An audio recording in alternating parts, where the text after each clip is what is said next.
Fox Sports. We are Fox Sports. We are St. Louis.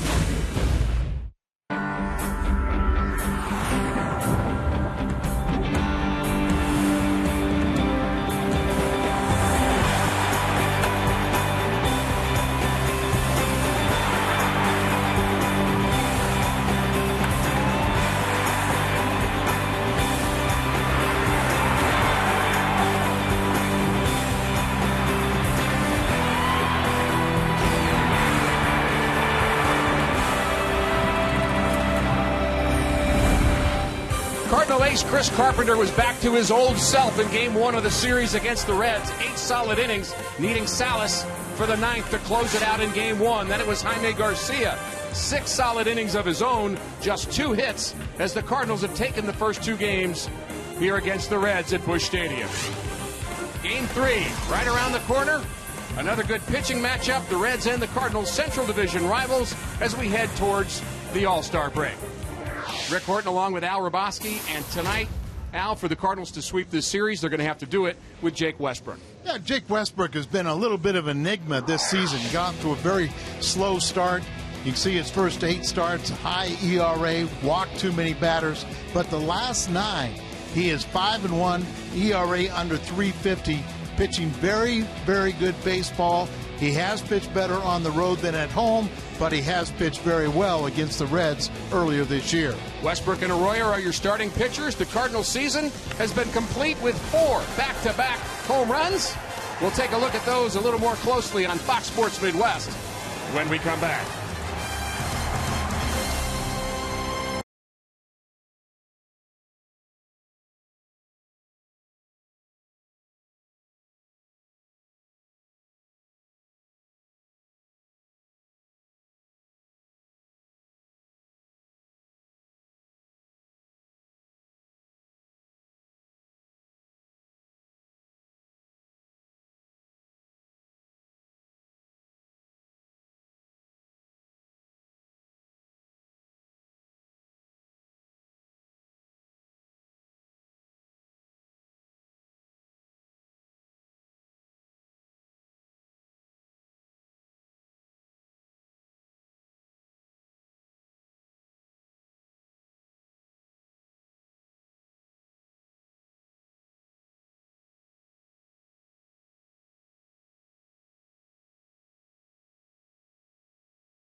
First two from the Cincinnati Reds. They'll take them on again Game 3.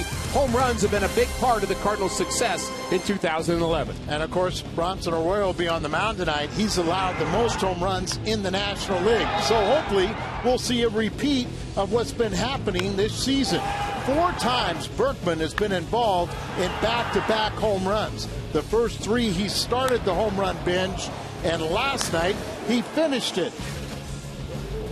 First, it was Matt Holliday, homering off of Volquez in the first inning. Then Lance Berkman. The longest home run in the history of Busch Stadium 3 followed. Berkman back in the lineup, so's Holliday. We'll have more on the All-Star game just 6 days away after this.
Right around the corner, the Major League Baseball All-Star Game just 6 days away. We have a closer look at the Midsummer Classic.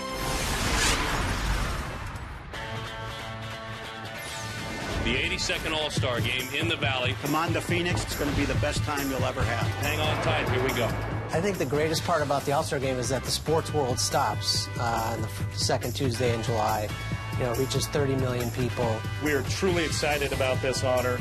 We look to the benefits from it. In fact, the projections are $67 million of economic impact. This is a big event, really gets us going, and that commercials are worth a bundle. You know, they're worth well over $100,000 for each spot, a couple $100,000 for many of them. So there's opportunities on a night like this to really be able to help the bottom line for Fox Sports. This is the first time ever that the Major League Baseball All-Star Game will be in Phoenix. This game will be broadcast to no less than 200 countries, and we look forward to working with the city and the community to make Phoenix look as good as it does to us to the rest of the world on that night.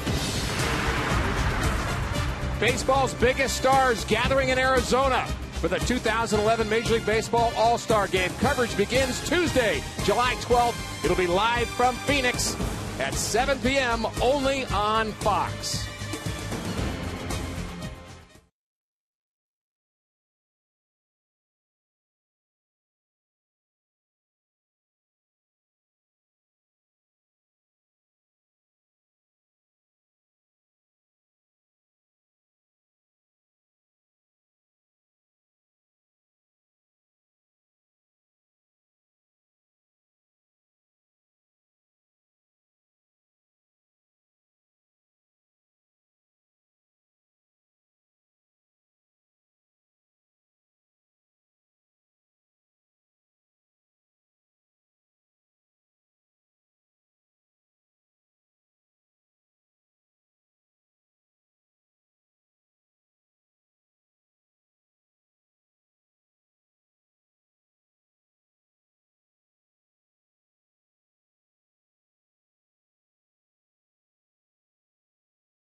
Return to the lineup. The Cincinnati Reds and the Cardinals Game 3. But before that, let's take a look back at the plays of the month of June.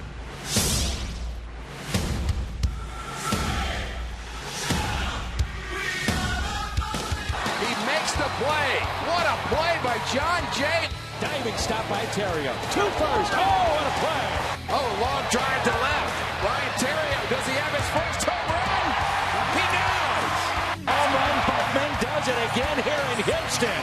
Hammered at the deep left. Craig off the bench delivers.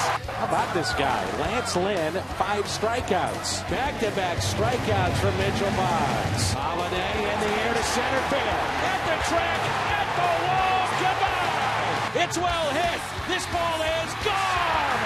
He's tied it up. Albert Pujols swung on and hit deep to left. Back goes the left fielder to the track. And Albert Pujols has won this game. This ball hit deep to left. It's got a chance. To the track. To the wall. Albert does it again. Is it gone? Yes! Schumacher walk-off homer. Another 0-2 pitch. Got him. He ends it with a strikeout as he goes the distance. Gutsy performance here tonight.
Midwest is brought to you by Budweiser. Great times are waiting. Grab some buds. By Chevy. See your Mid-America Chevy dealers. By Southwest Airlines' new Rapid Rewards. Unlimited reward seats and no blackout days. By Dobbs Tire and Auto Centers. #1 in quality tires and expert auto service. And by Steak and Shake. Life needs flavor. A warm midweek evening in St. Louis. Albert Pujols back in the lineup for the Cardinals. Great to see him on the field. And here is the Reds batting order. Chris Heisey, Edgar Renteria, and Joey Votto in the first inning. Then it'll be Brandon Phillips, Jay Bruce, and Scott Rowland. Fred Lewis gets the start in left. Ryan Hannigan behind the plate. And Bronson Arroyo on the mound for the Cincinnati Reds. Our Southwest Airlines starting lineup.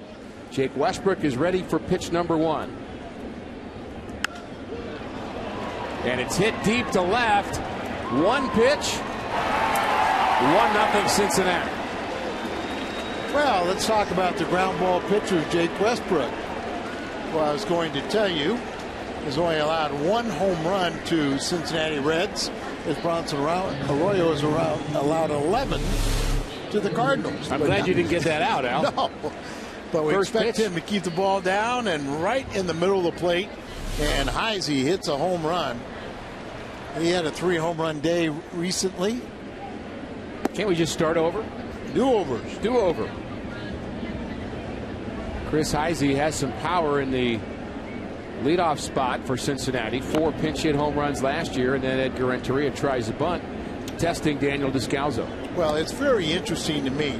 Dusty Baker, and you find this typically with a guy that was an excellent player, an everyday player, has a set lineup.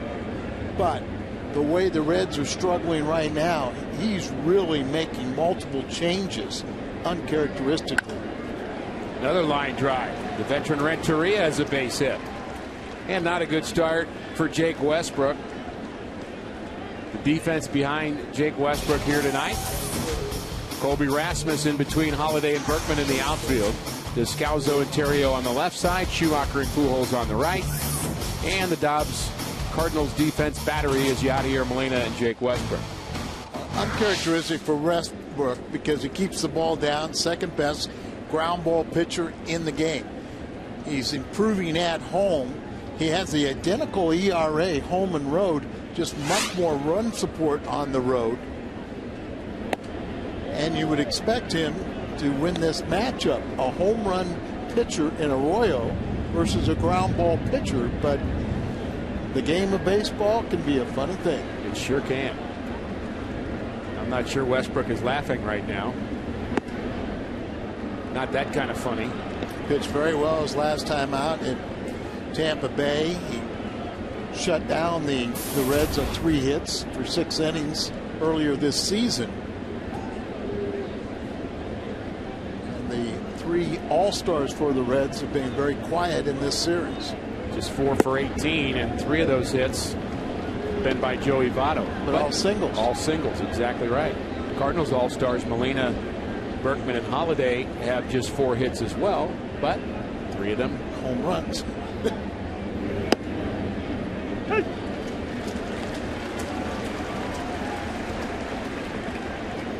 Jake is, he kind of demonstrated, you know, the first 9 starts really struggled, high ERA, but his last 8 starts, 5-1, ERA under 350.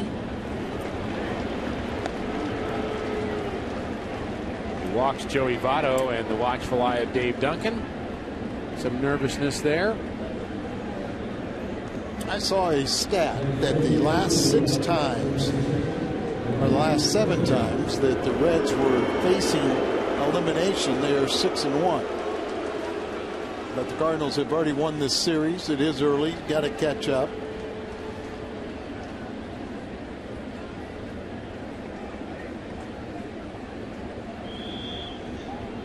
Brandon Phillips gets his normal greeting. 2 runners aboard. Line drive down the right field line. This is trouble, and it's past Berkman, and it's to the wall.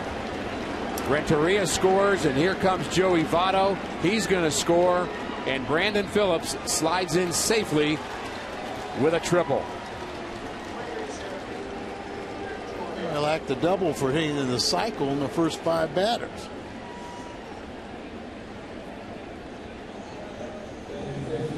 So not the start, but remember, you're going to get these guys out. Ball is down, but in the middle of the plate, just slicing away from Berkman. He had no chance on this ball. And a very quickly a 3-0 start, and not an out yet. Jay Bruce is really struggling right now. That's hurting the ball club. He is an all-star, but he's 0 for his last 14, 1 for his last 22. Cardinals with the infield back. Bruce, the Reds right fielder. Al mentioned all-star, 18 homers, 51 RBIs for Bruce. Very good defensive outfielder, a strong arm, up among the league leaders with 6 outfield assists. There's his numbers. He was the National League Player of the Month in May. He had 12 of those 18 home runs, 30-plus RBIs, but been quiet of late.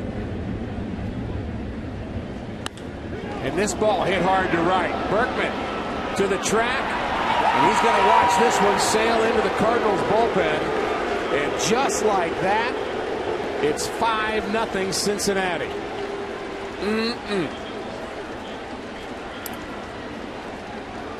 Can we do our do-over now? We can try. Dave Duncan wants to do a do-over.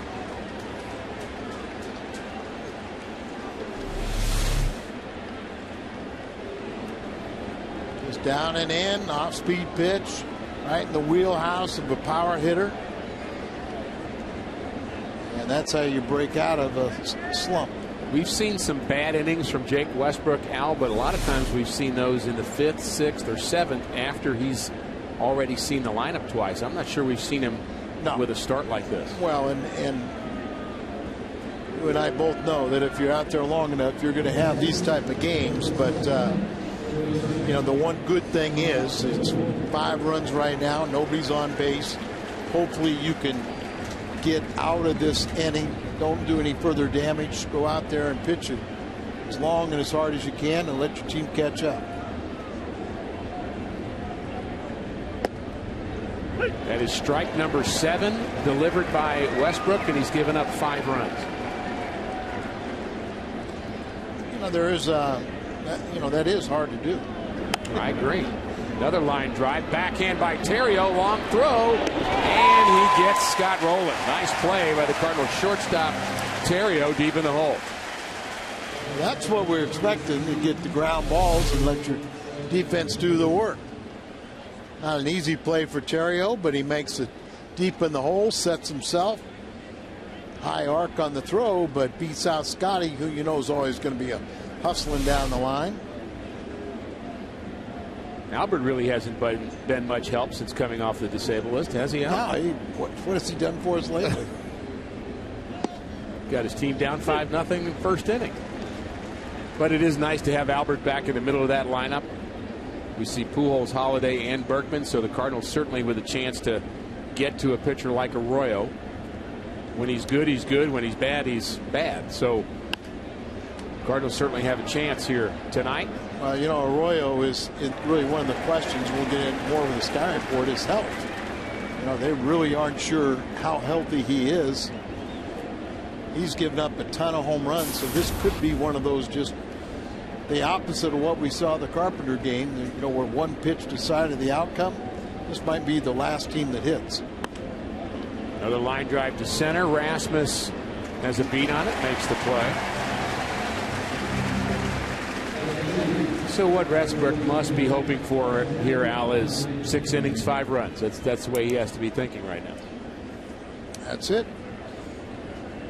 I remember a game in Double-A where the only time in my career I gave up a grand slam, and it was to a pitcher, Dave Freisleben. And after the game, Fred Koenig said, okay, threw about 50 pitches, got about 50 or 60 more, go try and get as many outs as you possibly can. You know, it's over and done with. You can't change it. Try and salvage it.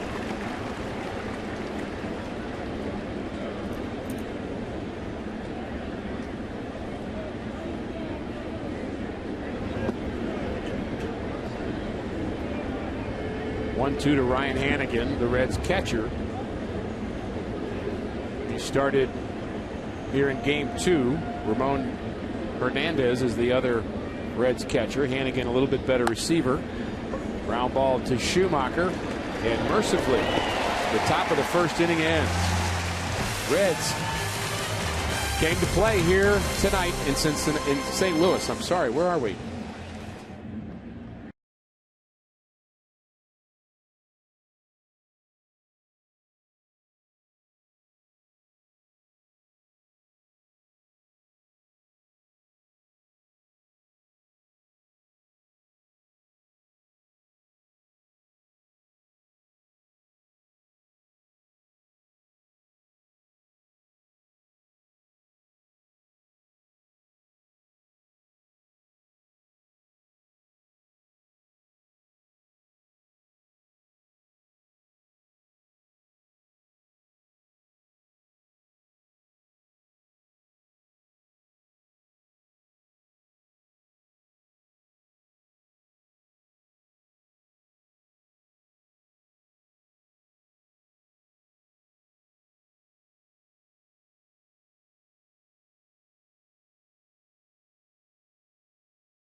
is the score. Cincinnati with a outstanding top of the first. Here's the Cardinals batting order. Ryan Theriot, Skip Schumacher, and Albert Pujols back in the lineup. Matt Holliday, Berkman, and Rasmus will be following Mr. Pujols. Then Molina, Descalzo, and Jake Westbrook. That's the Cardinal batting order. And they'll face Bronson Arroyo, the veteran. Well, healthy. It's an issue. He woke up Monday with vertigo. He's had a bad back. He's got mononucleosis. His last 3 starts to St. Louis. He leads the league in home runs allowed. He's allowed 24 home runs, and of the 66 runs he's allowed this year, 36 have come on the long ball.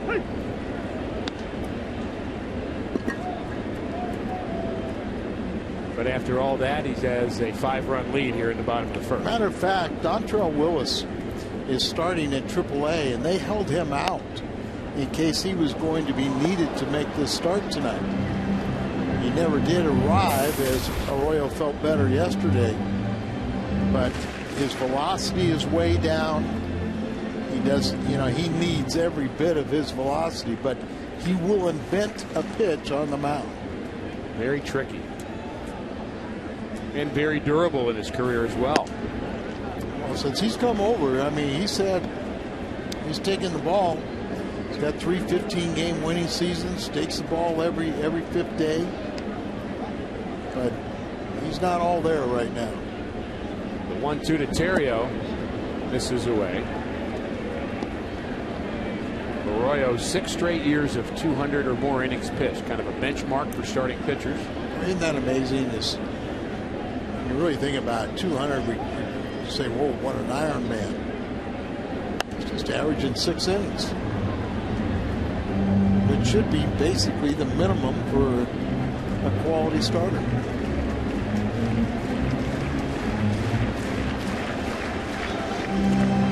So far, the hardest pitch he's thrown is 82. Now, last time they were talking about diminished velocity at about 84. So this game is long from being over, but you have to be very patient.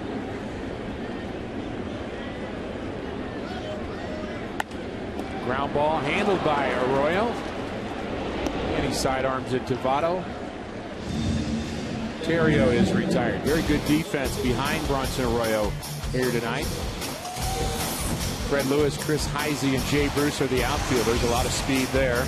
Roland and Renteria, a lot of experience on the left side. Brandon Phillips, a Gold Glover, and Votto on the right side. And Arroyo and Hannigan is the Reds' defense. And 8 Gold Gloves over there by Scotty.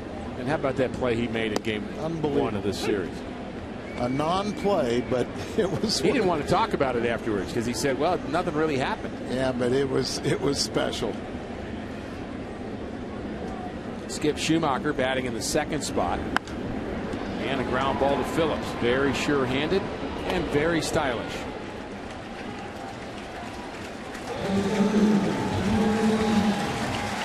And as Albert steps to the plate, let's take a look at our Toyota keys to the game.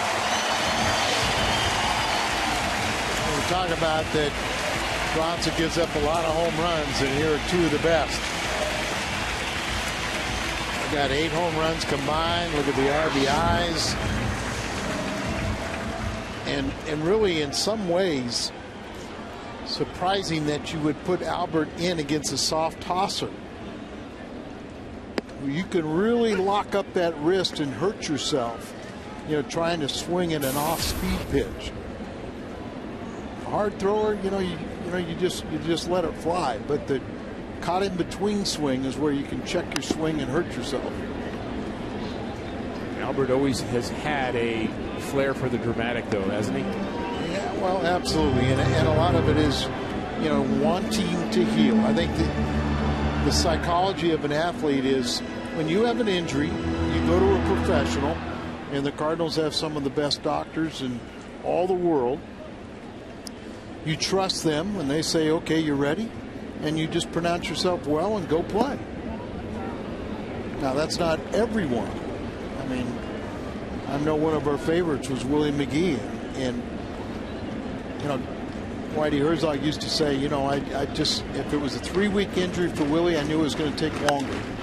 There's a hard hit ball to right field. Jay Bruce makes the play about head high. Well hit by Albert. Good first at bat and a good first inning for Arroyo. He has a nice, comfortable lead.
Winner of our Fan of the Game photo contest presented by Creve Core Camera. Stacy wins a $100 gift certificate from Creve Core Camera. Every month a new winning photo is selected. Go to foxsportsmidwest.com to send us your photos and enter to win.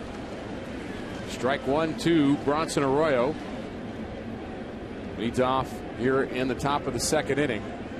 Very rough first inning for Jake Westbrook.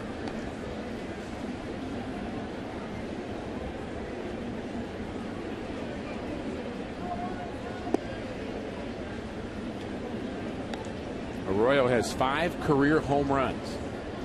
Although he's not a very good hitter in terms of average in his career, he has a little pop. And a sharply hit ball backs up Terrio, throws out Arroyo.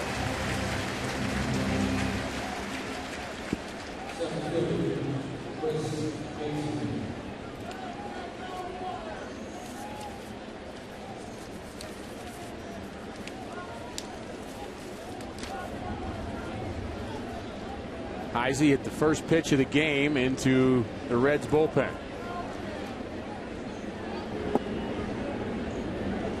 June 22nd, he hit 3 home runs and 5 RBIs, both career highs. He became the 27th player in franchise history to hit 3 homers. He's been an excellent pinch hitter for Dusty Baker.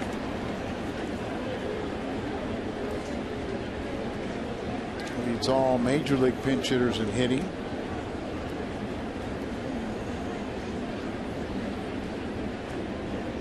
Don't you find it interesting, Dusty, who always likes to set lineup, how much he has really changed his lineup in the 3 games. Different shortstops, different left fielders, catchers, center fielders. All of a sudden now trying to play that hunch. Edgar had a little success against Westbrook. And you even have your all-star player Brandon Phillips in the second hole in game 2 and now in the cleanup spot. Just trying to find the right magic. They've struggled a bit offensively, 5th in the National League in average. Another tough play by Terrio. He's been busy and gets his man. Infielders will tell you they love to play behind Jake Westbrook because of his ability to get ground balls. Second best in the major leagues. 76% of the time he'll throw a ground ball, and so that defense is, they're on their toes. They're all tested, and a nice play there by our shortstop Ryan Terrio, who's gotten much better. Nice look on our Plaza Tire Fox mode.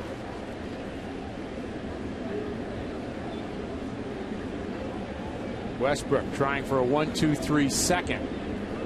Stark contrast to a rocky first inning. First 5 Reds batters reached base and scored. Izzy homered and Bruce homered.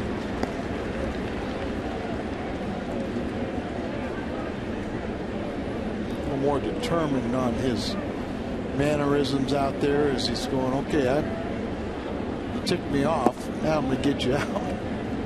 Just hopefully his offense can supply enough firepower to get him back in the game. Arroyo did get the 3 outs in the Cardinal first inning, but he doesn't look exactly overpowering tonight either. There's that ground ball. Maybe Westbrook has it figured out. 4 straight ground balls. Go to the bottom of the second. Holiday when we come back.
On Tuesday, July 12th, boys and girls ages 7 through 13 can learn baseball fundamentals from former Cardinal greats. For info, visit cardinals.com/clinics. 5-0 Reds. A lot of former Cardinals actually here at the ballpark this week throughout the homestand. We saw Jeff Lottie here last night. Saw Kerry Robinson, of course, John Mabry on the pregame show. Pat Perry here at the ballpark. Tito's coming in this weekend. Tito Landrum. And I will be interested in talking to Tito Landrum, born in Joplin, Missouri, and just see how he is handling what impact we saw there. And Tito's just phenomenal Cardinal. He'll be very popular. He's going to be part of the Busch Bash. Tito is one of the best at signing autographs. He is one of the best PR men. Rolling. He's done that a few times in his career. Throws out Matt Holliday.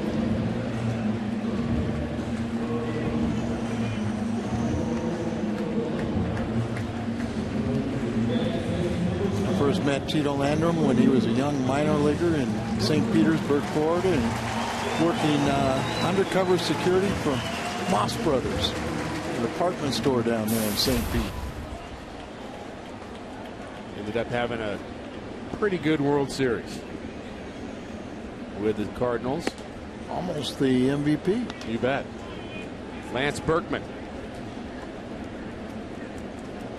Hit number 350 on Tuesday. And has 5 career home runs off of Bronson Arroyo. And he leads the National League in home runs right now. Who would have thought that? I think we all thought he was going to have a decent season, but we'd have probably been happy if he would have ended up with the numbers he has right now. Bronson Arroyo pops him up on the infield. El Capitan calls for it, makes the play, out number 2. Not about speed, is it? If you can execute your pitches, locate, and actually Bronson Arroyo right now a little bit below the comfort zone of a major league hitter.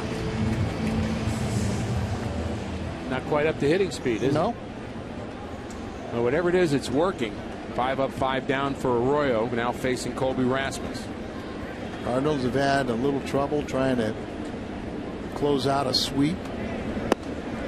And as I mentioned, the last 7 times the Reds have been in that position. They have won 6 times trying to, avoid being swept.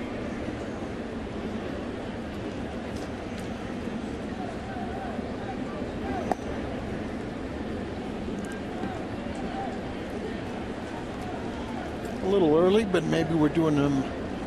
Maybe look at a silver lining. Cincinnati does go to Milwaukee. Maybe get their bats going there. Getting them hot for a purpose. Right.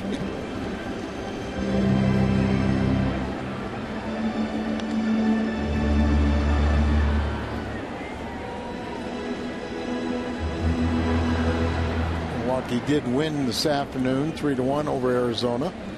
They'll be winging their way into St. Louis.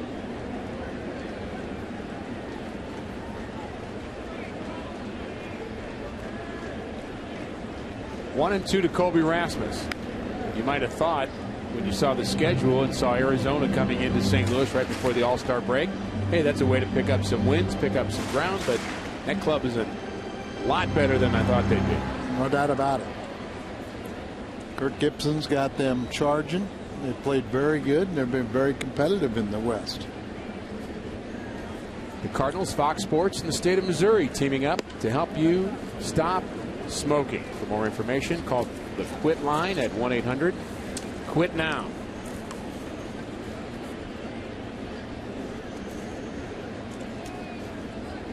Pirates trailing the Astros 5-1 in the 6th. And the Cubs are trailing too, Al. I knew you'd be happy about that one. Swing and a miss. First strikeout for Arroyo. We're through 2. 5-0 Cincinnati.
Player for each league roster until Thursday, July 7th.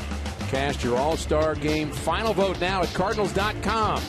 Al picked Andre Ethier. So did Jim Hayes, who joins us for the 3rd. And I'm going to pick him as well. So even though Shane Victorino at the moment has more votes, the 3 of us might tip the scales a bit. Jim, welcome to the 3rd inning. Kind of shell-shocked after that first. I'd like to see the Cardinals answer in kind. By the way, Al was a leader on that. I voted with Al's district, and then you followed and voted with Al's district also. It's leadership. I think Jim Hayes ought to get a little theme song going for some runs for the Cardinals. Long one to left. Drifting as Holiday makes the play over his shoulder. Votto is retired. What's the theme song thought you got going there, Jim? I'm all themed out after hearing about 2 minutes of Nick Punto's theme song as we watch Holiday track it down up close. Hi. Apparently, Nick Punto had a song written about him when he was a member of the Twins, and his teammate Michael Kadire found it on the internet and started playing. They went on a winning streak anyway, so he put it on his iPod. So last night after the win, they're going through his iPod for music, line out, and they found Nick Punto's song, and they were playing in the clubhouse. Yachty found it, right? Yeah. So I thought it was a catchy tune, and even though it was while he was a Twin, we played some of it on the pregame and rave reviews. From me, no one else. Punto enjoyed seeing the highlights. I am hoping that someone does a remix with him as a Cardinal. Give us a couple of lines. What would the genre be of the music? Is it like a rock and roll thing? Is it a little hip hop? Tell me about this song. I think it was sort of a Latin, a salsa kind of feel to it. Interesting. He said, "Here's a kind of Nick Punto scares the opposition because he can play almost any position." Nicky. I like it already. The earlier swing of Jay Bruce, his 19th homer. He's among the league leaders in home runs and RBIs, and been in a slump, but deserving All-Star for sure. Absolutely. The 2-1 to Bruce misses. Westbrook trying to have back-to-back 1-2-3 innings. Gave up 5 runs in that red first. Bruce's homer and a leadoff homer by Chris Heisey. The big damage. Brandon Phillips with a 2-run triple. This ball hit hard to right. And it's over the head of Berkman and against the wall, and it'll be a 2-out double for Jay Bruce, and he seems to be heating up for Milwaukee, Al. Well, that's fine to heat up for Milwaukee, but we want to retire him here. A little too much of the plate. And hits it with authority. As we mentioned, he was 0 for 14, 1 for 22 coming in. And he's showing you why he's an all-star. There's 2 outs, retire Rowland, and get back on offense.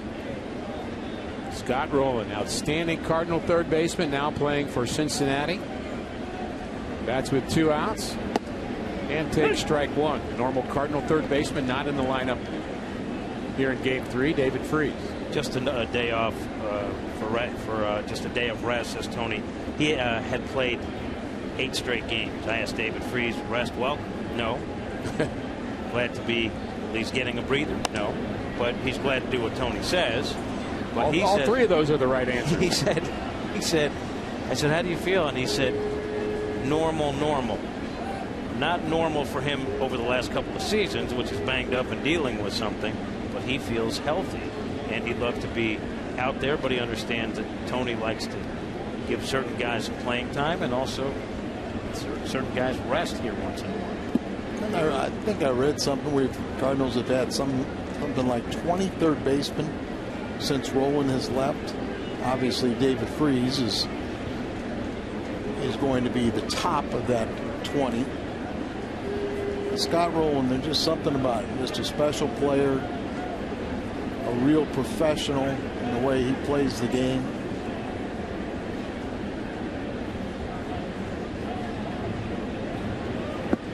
Very classic style at the plate. He's really a big, strong athlete. He uses a short bat and a light bat. And I love the way pitchers love to pitch him inside, and he just kind of defies, just will not move at all. You have to wonder what his numbers would be, where his career would be if not for that collision with Aesop Choi. Or the one in Arizona during the playoffs. The infielder, what was his name? The Latin infield at Centron. Hard hit ball to left. Holiday Makes the play. Stumbles to do it, but comes up with the ball. Jake Westbrook. Another good inning.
Will gather together in the Arizona desert for one spectacular night in the summer's biggest event as Fox brings you every thrilling moment of the 2011 MLB All-Star Game. Coverage begins Tuesday live from Phoenix at 7 p.m. only on Fox. And don't forget, you can see a special world premiere sneak preview of the upcoming Fox show, The X Factor, during the broadcast.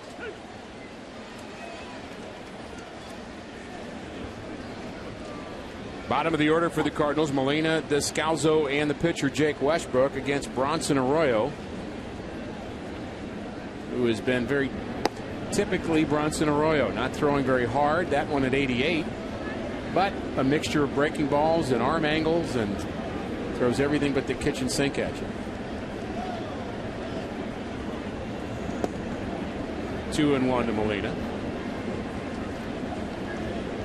Cardinals have pitched very well in this series in games 1 and 2. It was Chris Carpenter in game 1 who was as good as we've seen him, and then Jaime Garcia was outstanding yesterday. Good play by Votto, flips to Arroyo. After the game, Jaime was talking about something that you guys pointed out during the telecast. Dave Duncan giving him instruction as we take a look at Arroyo's delivery. But his mechanics were getting a little out of sync, and you guys showed Duncan kind of showing how he was getting back too far. So he talked about how Duncan kind of reminded him to get back to his form. It's such a fine line. We talk about repeatable delivery, but in that case, he started arching his back too much, and you can do it too much bending forward, and you know what, your arm is going to drag. So you can't stay on top of the ball will flatten out, and you just don't deliver it where you want it. In most cases, when your arm is bending back too far, you're going to leave everything up and it's more hittable.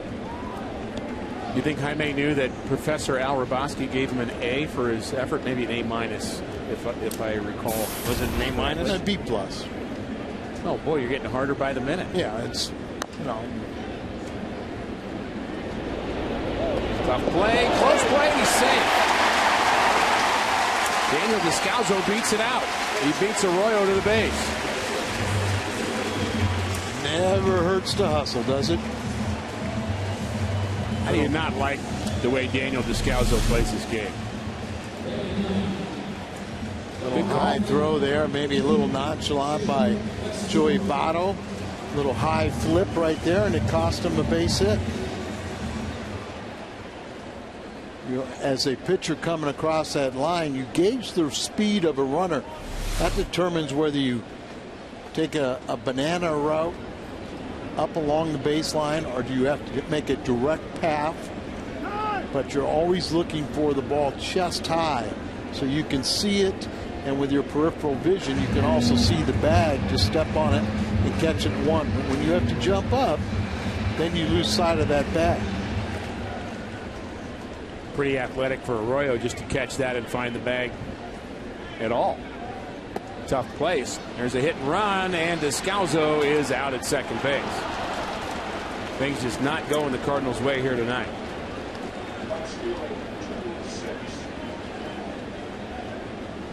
Really tough to figure for Jake, who pitched so well in his last outing. He was outstanding in his last game, and that was against Tampa Bay. Went 7 strong innings, didn't give up a run. A lot of strikeouts. You thought maybe he was like he had found something. Figured something out. 7-4 record. ERA under 5 for the first time in a long time. And how many times fell off? Have we seen a game like this? You know, a guy afterwards will say, you know, boy, warming up, I had no hit stuff. That to me is the kiss of death. I always wanted to feel bad in the bullpen, because then I knew my competitive juices would kick in when I got to the mound, but I would concentrate so much better. You feel like it's going to be a piece of cake. You go out there and you just throw the ball and you get bad results. Ricky, did you ever feel like it was going to be a piece of cake? No, I can't ever remember thinking, boy, I've got great stuff. I'm not sure I ever made that statement. I do know John Tudor was exactly what Al said. Kind of the classic example to me. John Tudor did it about 20 games in a row and won every one of them, where he would come in for the bullpen whining and complaining and saying, bullpen, you guys better get out there and be ready, because I've got nothing. I used to love to watch Bob Gibson warm up. You know, we'd watch him warm up, and Bob would throw a pitch. Ouch, this hurts, that hurts.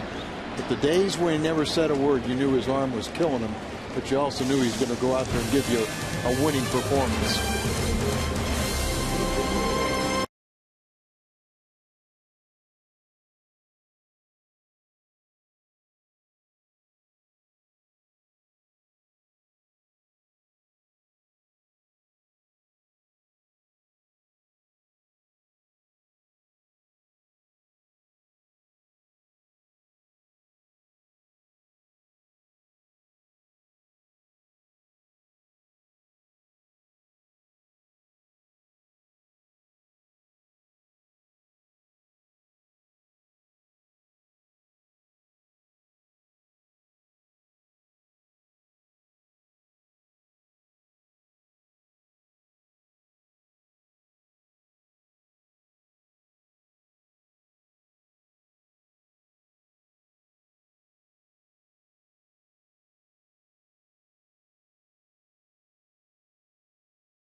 The Chicago Cubs in Chicago, August 19th through 21st. The road trip package includes luxury accommodations, hard to get game tickets, and a chance to mingle with Cardinal players after the game. Reserve your spot today by calling 1-800-892-7687 or visit cardinals.com/vacations.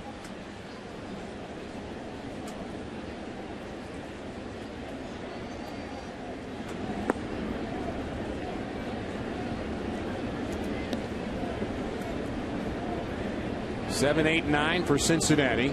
Fred Lewis flew out to center in the first. Jake Westbrook has settled down a bit, gotten a little bit sharper. And you'd have to hope that maybe 6 innings would be the max for him, Al? I'd go beyond that. Is it 51 pitches? That's been one of the problems, is he has not gotten that deep into ball games. There's another line drive. This one hit hard to right center field. It's back, it's deep, and it's gone. Wow. That doesn't help. Hey, Lewis been hitting better than 370. Started on the disabled list, but he's made his presence known in the last 16 games. And maybe we won't get that 16. How about if I told you this? Of the Cardinal starters, Westbrook has the most wins, you know, for the team. And there you see the ball right down the middle, and Freddie Lewis knew what to do with it. But Jaime Garcia is 11-7, you know, in his starts, and Westbrook is 10-7. Is that surprising? It is.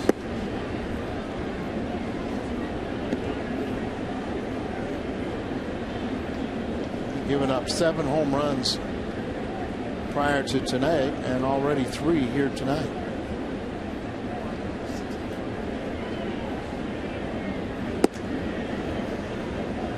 Sinker ball pitcher. You expect his ground balls. You right, Al. Dixon warming up.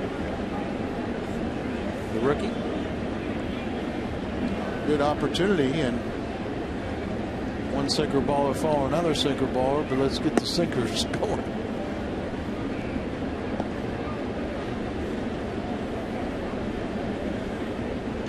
And the odd thing is you see the Dixon, who is kind of a find in spring training.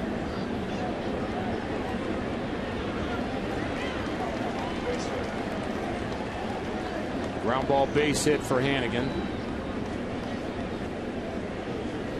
Ground ball, but well placed over the mound. Bounces over the head of Westbrook, and no play for Schumacher. They don't look happy out there. It's early. Still could get a Big Mac, couldn't they? There's a bunt. Descalzo calls off Westbrook. And throws out Bronson Arroyo. Pitch is running in on him. Does a nice job to get the bunt down, and you always let the sure-handed take it away from a pitcher. Pitchers can be athletes, but he's used to getting a lot of ground balls. In fact, he has the most assists for any starting pitcher. Westbrook does in the National League. Usually, if you're a ground ball pitcher, you know, you release the ball, you become a fifth infielder. He's done his job very well in that department. Another ground ball. Terrio again. Across to Albert. And it's nice to be able to say that. Across to Albert. I think a lot of fans here at the ballpark very excited to see number 5 back in the lineup. There's the splits you were talking about earlier with home and away games for Westbrook. He's gotten a lot more run support on the road. And that's what's helped the winning percentage. And one of the reasons you were talking about Westbrook being able to go deep in this game, even that first inning, in case you missed it, it happened fast. 5 quick Reds runs, not very many pitches. It's not as if he threw 50 pitches in that inning. Yeah, he's only thrown 60 to this point. And that's why I was hoping that he could, you know, go 6-7 innings, eat up some innings.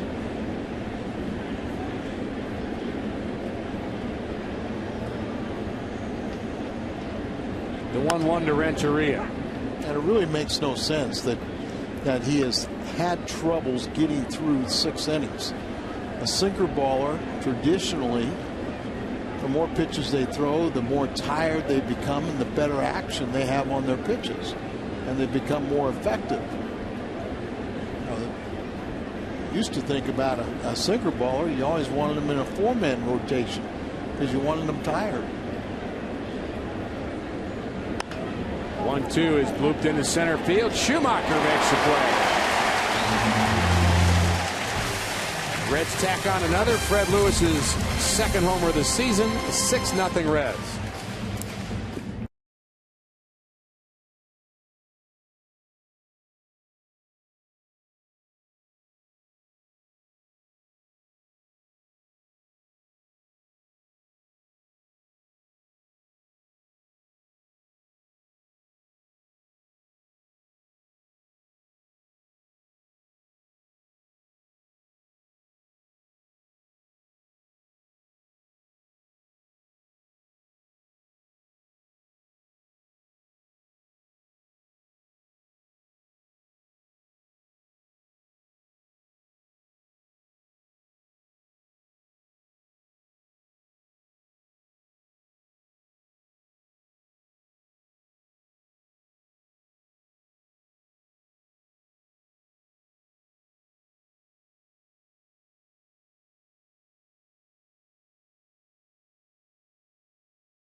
Come to St. Louis, 4-game series. Kyle McClellan gets the start in game 1.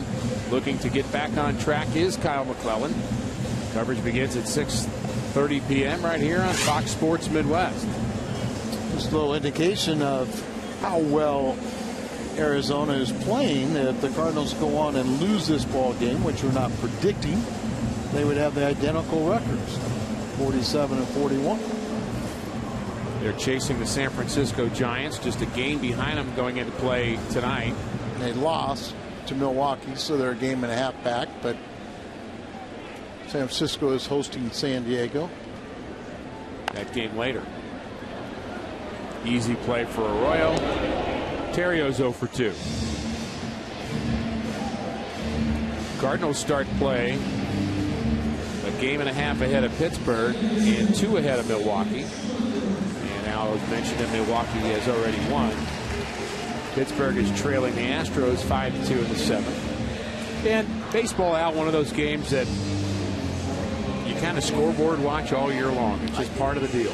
You know, people say, oh, you don't do that. Sure you do. You watch from day one. You got to pick your favorites. You know, you don't get as serious about it. But you brag when you can. Sure. You know, and you just know that everything is academic until the last day of the season and when it's all over.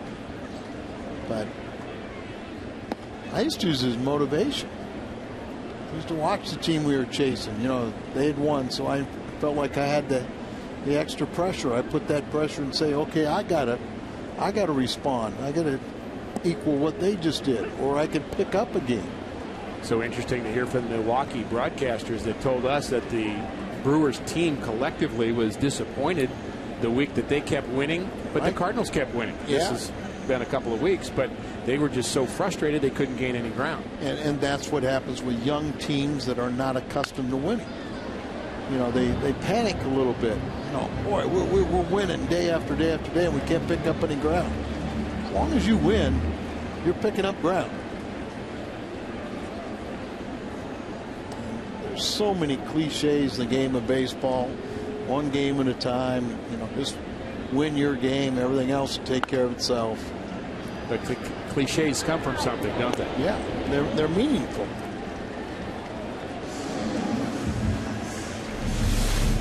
saw that Hannigan trying to say go up. Done that a couple times, and you get most traditionally left-hand hitters or low ball hitters try and get them up. Also, Skip doesn't have a lot of power, so you're not worried about him elevating the ball, hitting in the air. This guy, you are. Be careful who you throw the ball up in the zone to. Remember, Albert was hot before he got hurt. Slow curve misses high. Albert hit the ball very well in the first inning. Lined out to the right fielder, Bruce. He was out early taking BP around 2:30 today. Hard ground ball up the middle. Renteria gloves it and throws out Albert. Arroyo has faced the minimum.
Missouri Division of Tourism. Go to visitmo.com and start planning your next Missouri getaway. Welcome to Chalmette Vineyards and Winery in St. Genevieve. This winery was founded in 1990, and it sits amid magnificent rolling hills. 310 acres of land, 30 acres of which are grapevines. And it's approximately 70 miles south of St. Louis in the Ozark Mountain American viticultural area. I know of our expertise on wine, but really Missouri does have a lot of outstanding wineries, and a lot of the dessert wines, a lot of the Germans that came across found themselves in the Missouri area and started wineries. When did the Hungarians get here? We do have a very special red wine. Bull's blood. That's what it's called. You're making that up. No, I'm not. And Toque is a very elite after dinner drink. It sounded Latin. And it's the way you said that. Toque. Okay. But it does a little Spanish too. Whatever happened to the Hungarian player that came to the United States? Didn't he play for a while in the minor leagues with the Cardinals? I knew he was kind of came here just as a little multicultural experience. Yeah. He stayed until June, until the June draft. Cardinals were very kind to invite him to spring training and let him learn as much as he possibly could to go back and help coach and educate baseball in Hungary. Colonel Marty Watuziak was one of my hosts. He was stationed to the U.S. Embassy in Budapest, and Marty's family is going to be here tomorrow. But it was a pleasure to meet that young man. Yeah, he spoke about 8 languages, and that's what helped, including English. Oh, I want to insert my own joke right there, Al, but I won't. Trevor Miller warming up for the Cardinals. I was going to say he's about 8 languages ahead of you and I. Well, at least me. 1-1 to Brandon Phillips. haven't quite mastered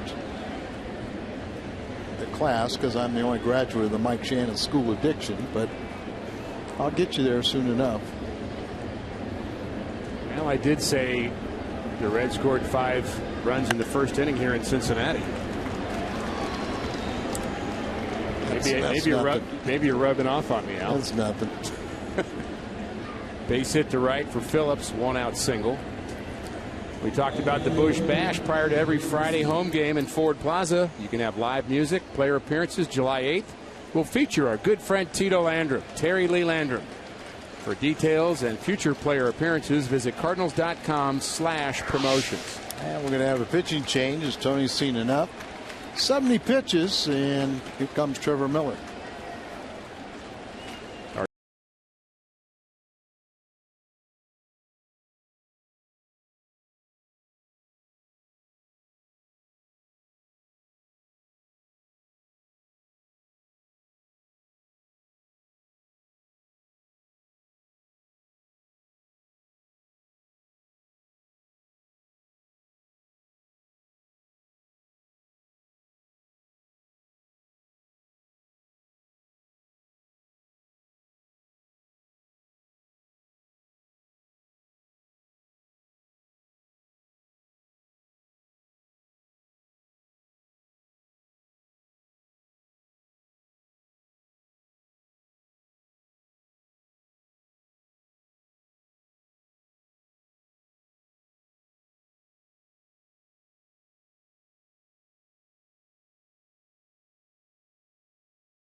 Greatest moments in MLB All-Star Game history. Go to MLB.com/moments and vote right now for your favorite Midsummer Classic moment.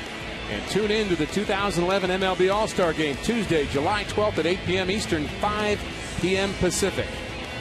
On Fox, you'll find out who won. Yeah, American League representative and a National League representative, we believe will be the all-time greatest moment in All-Star history. Stan the man. It's been his year.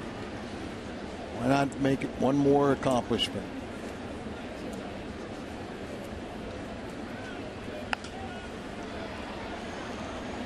Miller, 1 pitch, 1 out.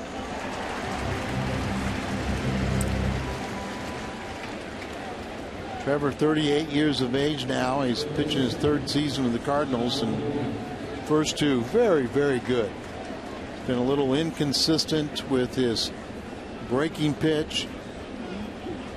So it's good to see him throw a fastball there and spot it well, get an out.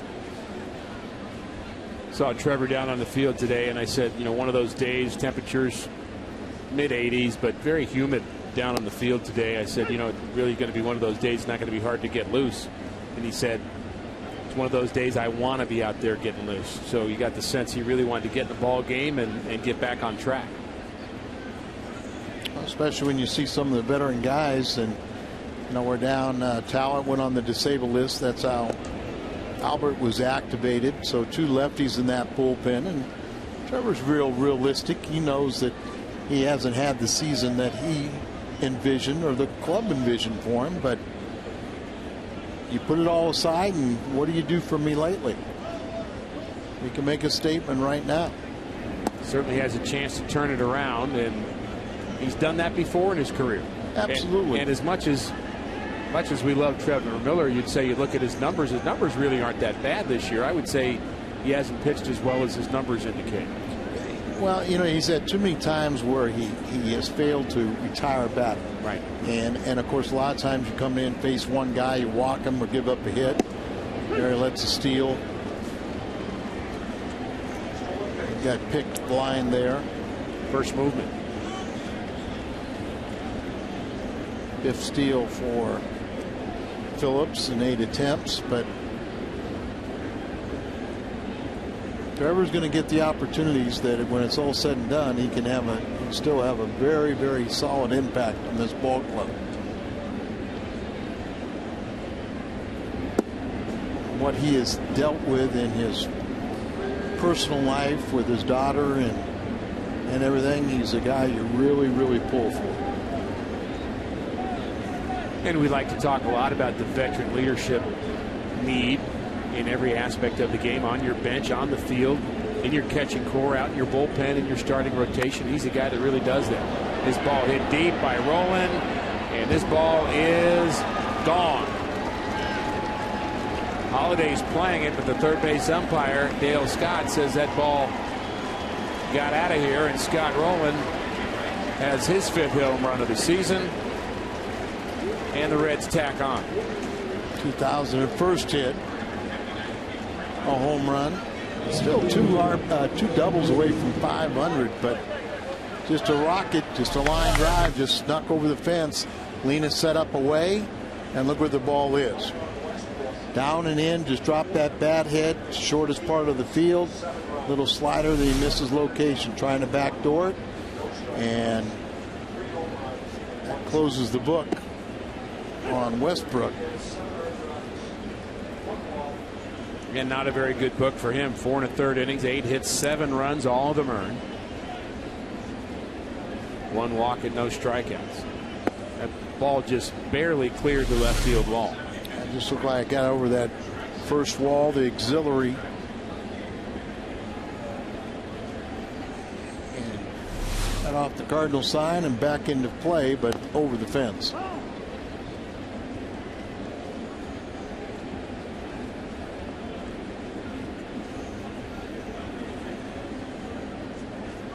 Brooke Jacoby, now all of a sudden he said, "I'm your hitting coach." Smiling a little more than we've seen him the past couple days. And the uphill climb for the Cardinals has gotten a little steeper.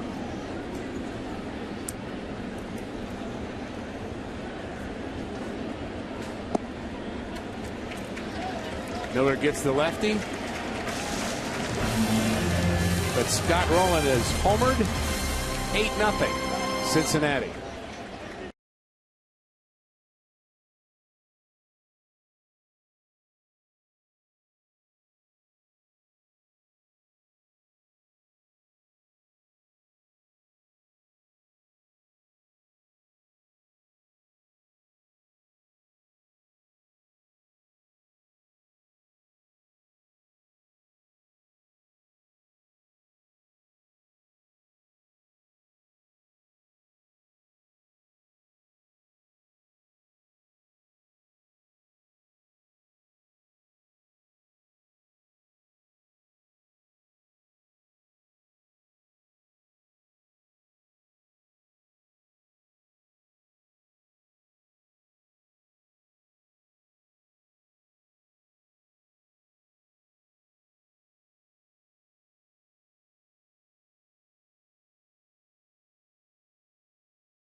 Named the pitcher with the most wins in the National League since 2006.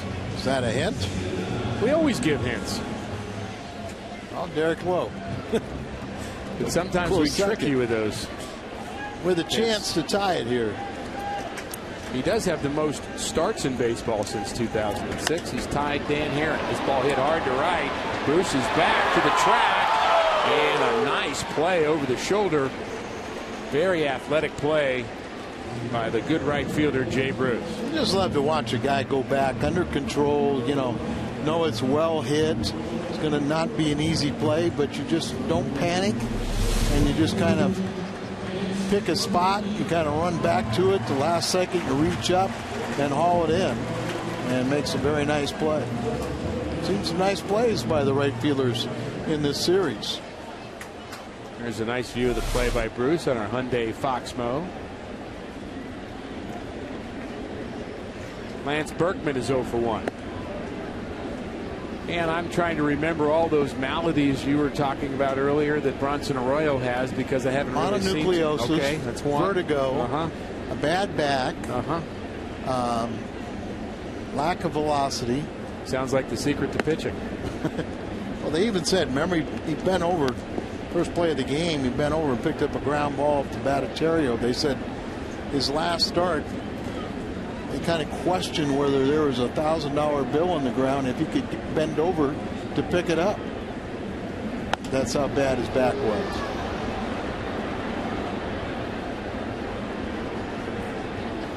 Out number 2. The one thing that you say, these athletes, you can feel bad, you can feel horrible, but they know they have a responsibility. It's their time to pitch, and he always takes the ball and he's responding. Should have a no-hitter. You're exactly right.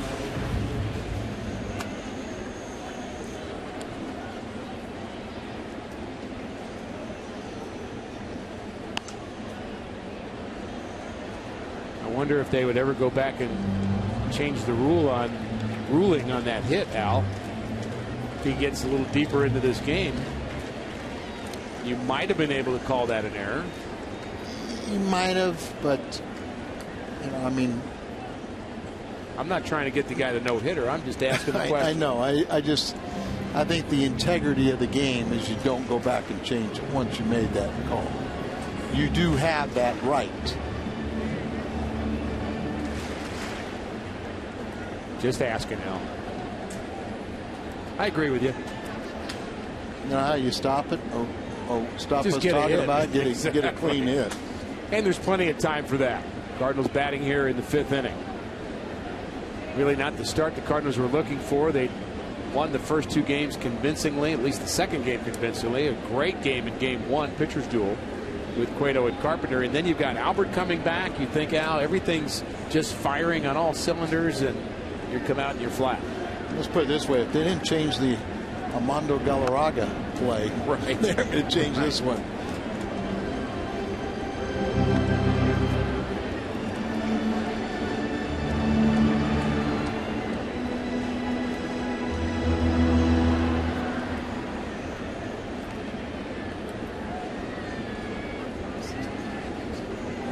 One and 2 to Colby Rasmus.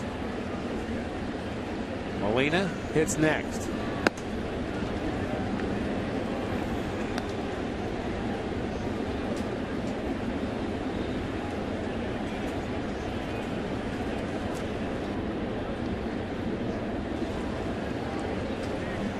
Cueto having a little more fun tonight than he did the other day when he pitched. Supposed to be the other way around, isn't it? I'll never forget that. My first roommate in the minor leagues, Kerry Burchett from Richmond, Virginia. In an untimely way, and just a terrible tragedy, died in his late 20s. Heart problem, but as a Cardinal minor leaguer, my first roommate, first thing he said to me when I became a professional player, he said, when you're the starting pitcher, it is your day to have fun. And I never forgot that. Have you ever, I have played with kids that, really had tremendous talent and probably could have been good major league pitchers, but they didn't know how to have, they didn't know how to entertain themselves or what to do on the 4 days waiting to start. They hated baseball. And they're in the wrong business. Business is all right for Arroyo.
2000. Cardinals' Keith McDonald becomes the second player in MLB history to hit a home run in the first 2 at-bats of his career. Boy, I remember that well. Did you play with him, man? I did not. I was done. Did you remember him? I was long time done. This guy's just getting started, Al. He's our Mid-America Chevy call to the bullpen. And it's Brandon Dixon. Well, Brandon Dixon, they're in a little tough competition, a little situation on the road, and came through it unscathed. As we mentioned, Dave Duncan noticed something in spring training. They like this kid's makeup and his sinking action. Probably wasn't ready, but because of some of the injuries and release, he's getting an opportunity here, so make the most of it. And some other changes for the Cardinals. Dixon, the pitcher. Tony Cruz takes over behind the plate. And John Jay is the right fielder. And we'll let you know when they announce where they are in the batting order. Yeah, they kind of emptied the bench. The Reds did yesterday in that ball game, and when Boggs walked the first 3 to load the bases in the 9th inning, it almost you wondered if it was going to backfire. But no one scored.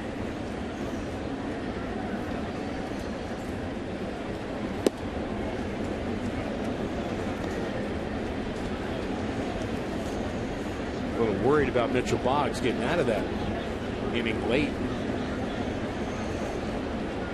Cardinals are going to have some innings to eat up in the bullpen tonight.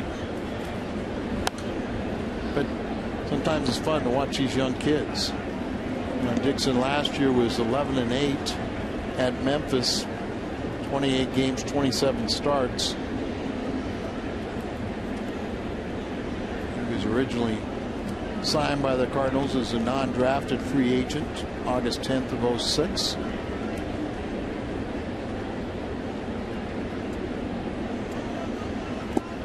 Swing and a miss. Strikeout for Dixon. He gets Ryan Hannigan. 1 out in the 6th. Build-A-Bear Workshop Day at Busch Stadium. It's the perfect reason to watch the Cardinals play the Rockies, as if we needed a perfect reason.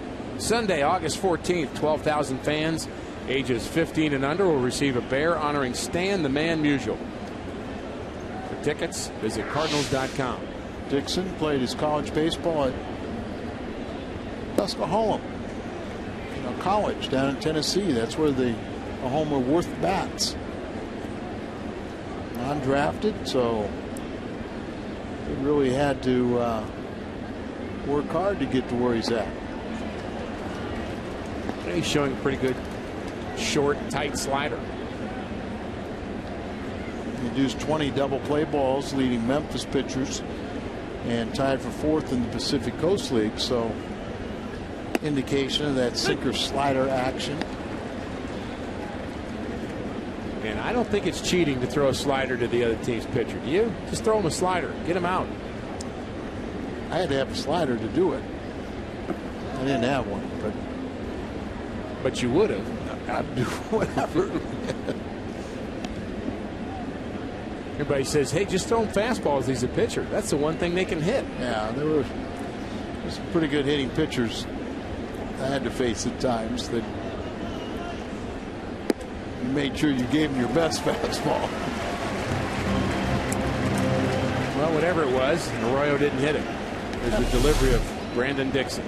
Kind of straight up, tall and fall, but keeps compact. Tucks that ball behind him a little bit so you don't see a clear release of the release point. And so far, so good. Dixon will bat in Lance Berkman's spot in the lineup. That's the 5th spot. And Tony Cruz will take Yachty's 7th spot, and John Jay, the right fielder, will bat in the 9th spot. Those are the changes here for the Cardinals in the 6th. Find themselves down 8-0 in Game 3 here against the Reds. 4-4 on the season against the Reds. The Cardinals and this club will match up 6 more times after this. And the first few of those will come right after the All-Star break.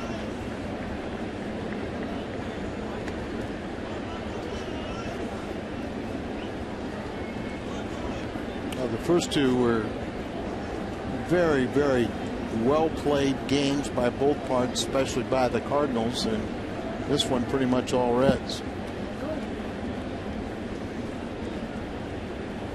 We have seen the Cardinals come from behind against the Reds before. Isn't that the obligatory thing to say when the Cardinals are down to the Reds? Yeah, but where's David Weathers? Where's Danny Graves? Danny Graves. We need, where's John Mabry? I know where John Mabry is. He's here at the ballpark. Well, he was. I bet John Mabry could hit Bronson Arroyo. I know he could. Right now, it would be Mabry's speed. That's right.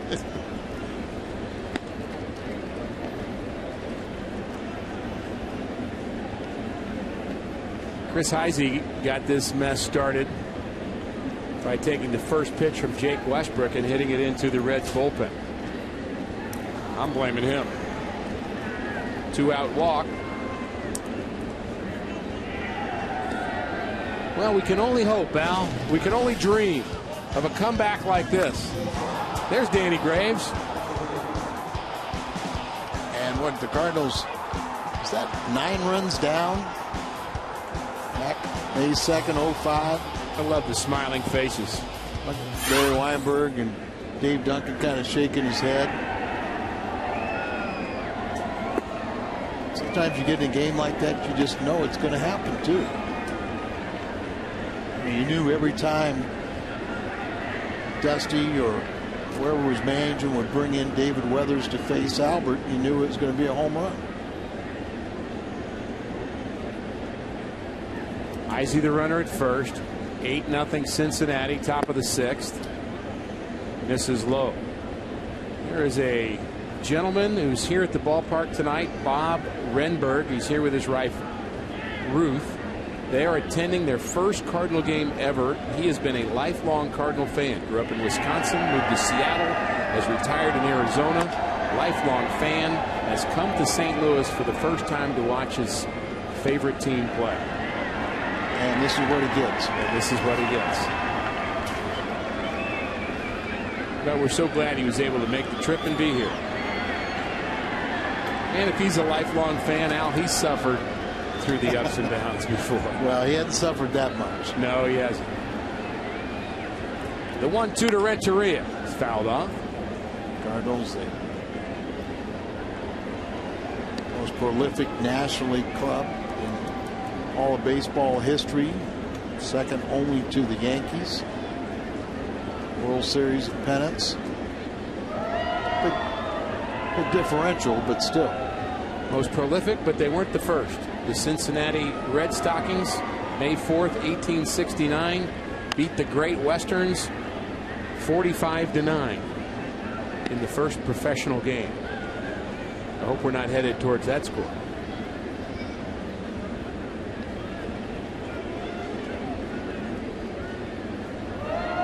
Unless we get the 45. Imagine sitting through that game, Al, back in 1869. 45-9. I don't think I would sit through it. Think they had a little trouble with pitching? I mean, there's so much legend and urban stories, but I think at one time games were decided by the first team that scored 21 runs. A pitcher who started the game had to finish the game.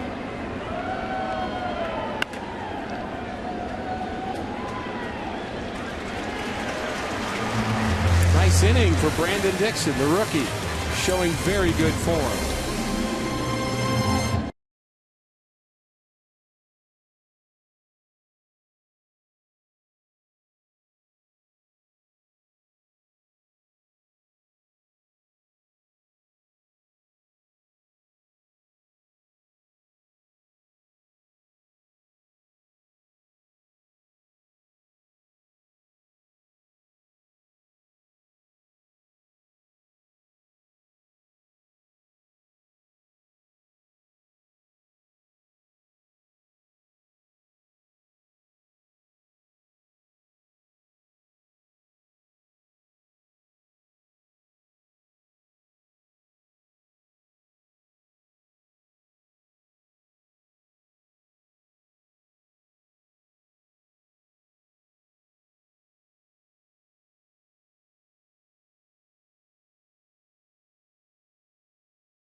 Sports Bar and Grill at Lumiere Casino. It's now open, a sports bar for everyone. By Kia Motors. To learn more, visit kia.com. And for a limited time, Jack's Really Big Chicken Sandwich Combo is back for only $3.99 plus tax at participating restaurants. I think all those guests in between innings have been some of the big winners from Lumiere. They can come see you, Rick, cash in their winning chips. We're good the big friends. Banker you are. Yeah.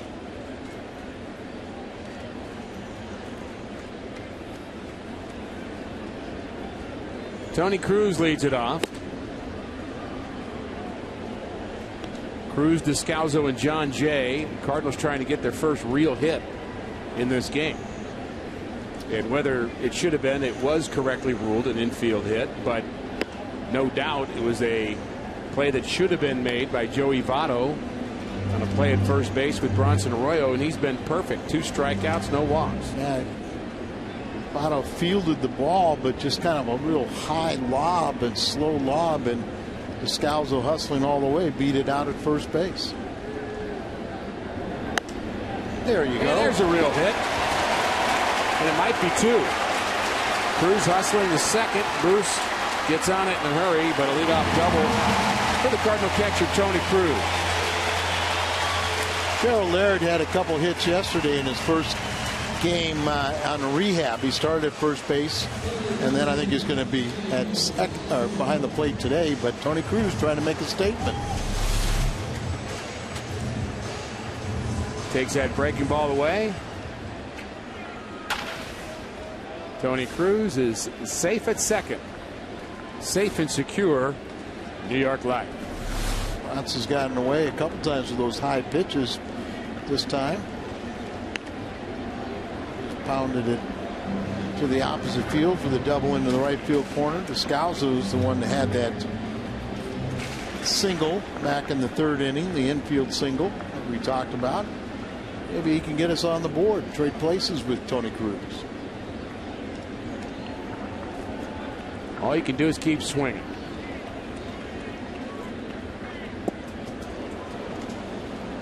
Locked him up right there. It's just, I don't often see a right-hander drop down sidearm to a left-handed batter because they see a good release point, but right. Threw that ball so well inside that just locked up Descalzo.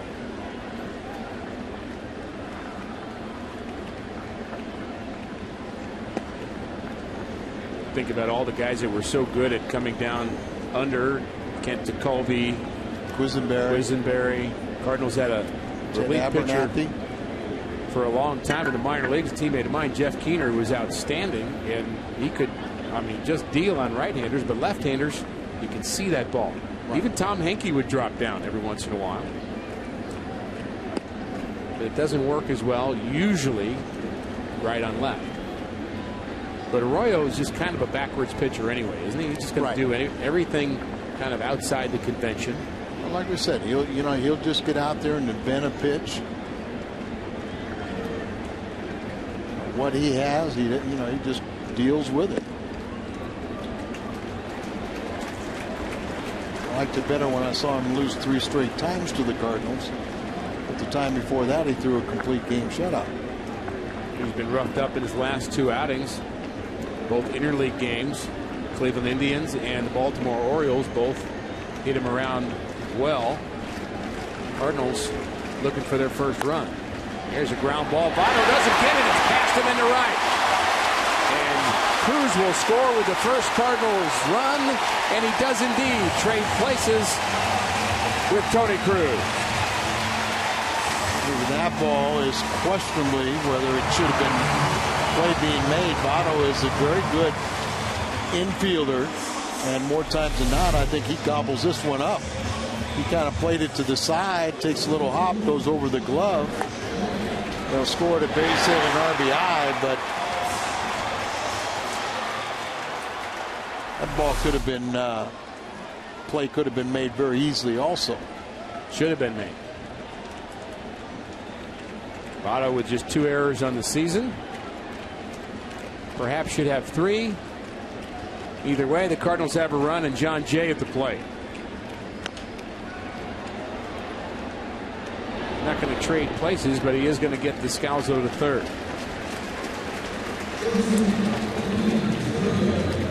You start chipping away. Well, that's it. Try and make a game out of it, put a little fear in them.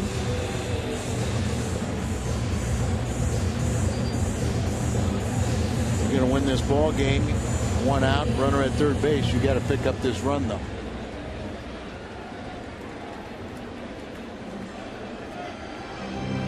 And the Reds are going to concede that run on the infield. Renteria and Phillips are back, which they should do.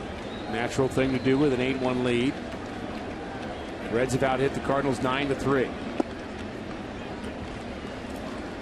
Ryan can't get the ball past Bronson Arroyo tonight.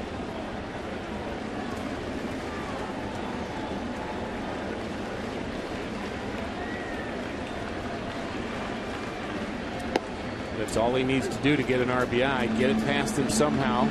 Keep it away from Scott Rowland might be another good idea. Yeah, Scotty playing not even with the grass, but everyone else playing back, so anything hit to the right side should produce a run. And he got it past Arroyo, and it produced a run. Right on time. RBI ground out for Terrio, and it's 8-2. Next time you want to watch a Cardinals game, head to StubHub, where you'll find the seats you want and the freedom to choose where you want to sit. StubHub is the official fan-to-fan ticket marketplace of the St. Louis Cardinals. Getting closer, Al. 8-2. Yeah, you get a game like this too. You get a couple of your regulars out, get your bench players in. They're thrilled to be in their game. I'm texting John Mabry right now. I want to know where he is, just in case. It's not on the roster.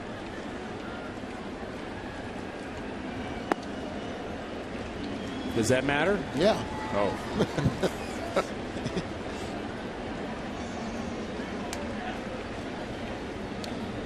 We have seen, I've seen games where guys mess up exchanging lineup card and fail to put somebody on a lineup card. Then they try to send that person up to pinch hit, and he's not eligible. He's not part of the game.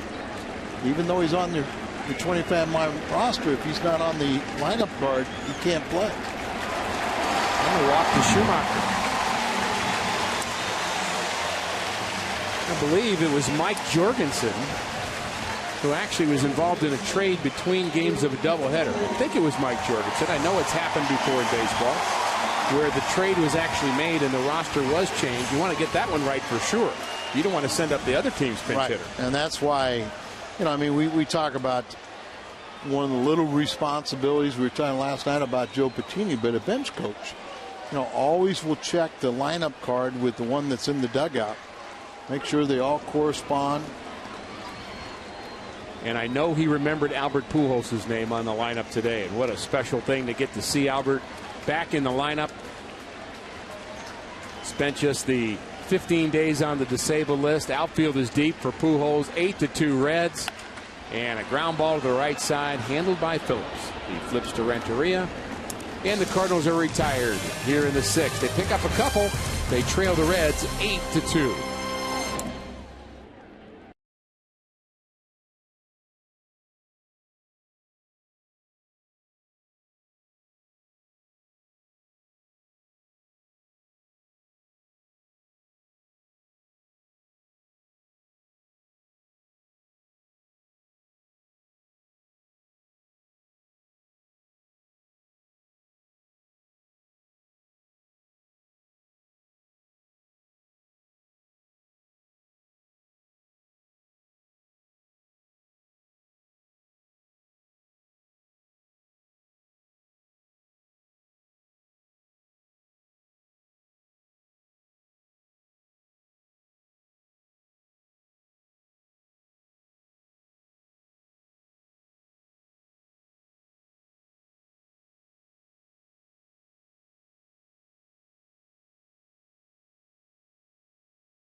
Depot doing more on defense, and tonight it's Ryan Theriot.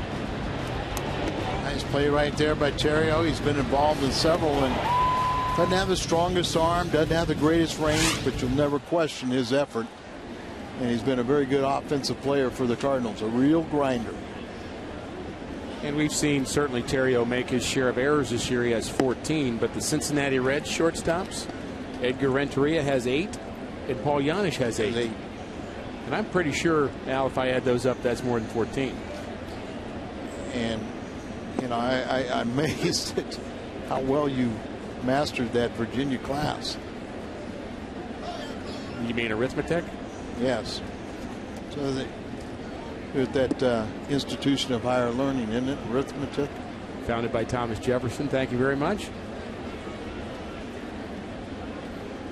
We would love to have had you there, Al. No, thanks. Could have pitched in our bullpen anytime. Hard hit ground ball to right, base hit for Joey Votto.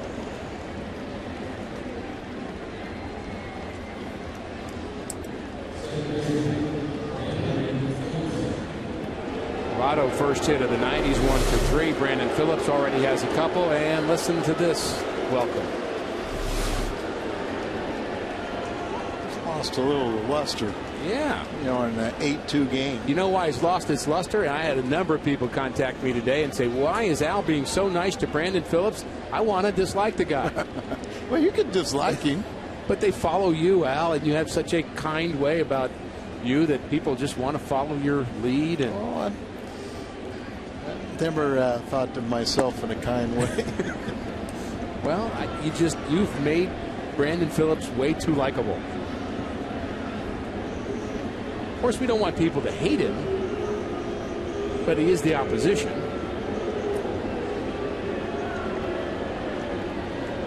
I don't have a problem with that either. Ground ball to left side. We're going to have to hurry, and they do. 5-4-3 double play. Oh, it feels good.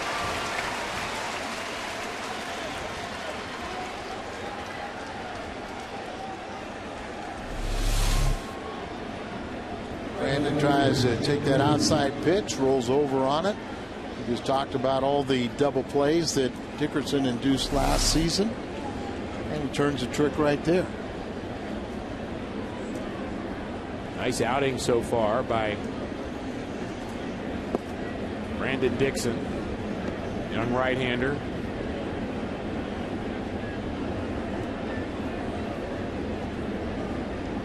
Trying to earn a spot for himself. And a tough challenge here in Jay Bruce. Bruce homered in the first, doubled in the third, and flew out to left in the fifth. And he's an all-star.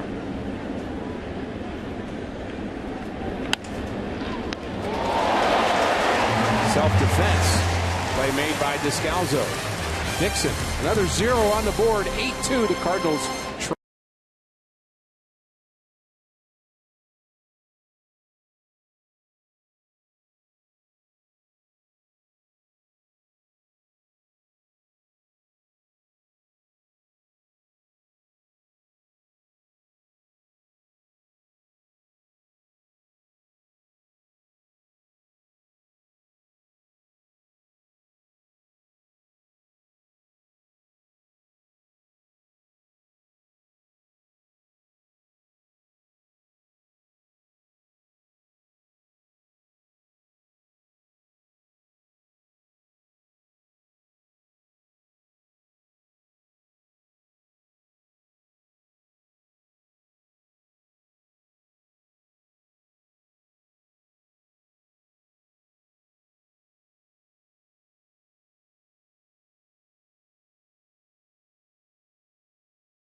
too. I hope you've had a chance to stretch. Pretty good job of planting on my coleus there.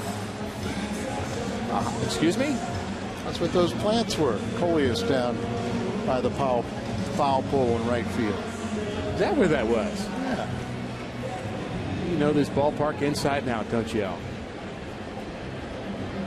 I even know where they're going to put my ashes. Do you really? Well, that's kind of morose. Oh, you know Mark too, huh?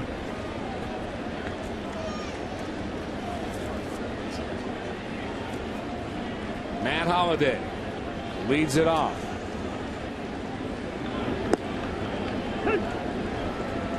Doesn't like that call. Matt Holliday with a little home run derby practice here yesterday.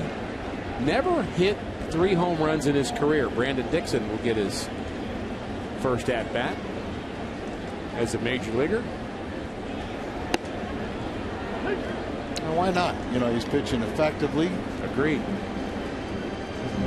Still got 4 games before you have the All-Star break. 4 tough games with Arizona. They'll be in town tomorrow, and go out there and throw some more zeros. Ball hit hard to left center. Back goes his center fielder Heise. He's at the wall, and this ball is gone. Matt Holliday has homered again, and it's 8-3 Cincinnati.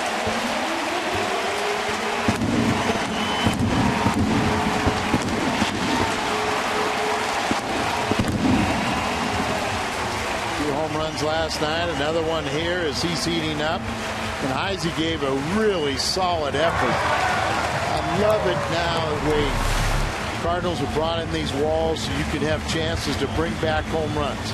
Slider didn't get far enough away, tries to tame the jump, got up over the wall, but just a little bit short. As into the glove, but out of the glove into the shrubbery. Was a great attempt. That was a base hit. How about that? Brandon Dixon is 1 for 1 as a big leaguer. Not only is he pitching well, but now he's got 1,000 batting average and he's got a first souvenir. Congratulations, Brandon Dixon. All the more reason not to waste another pinch hitter, right? That baseball goes to the manager.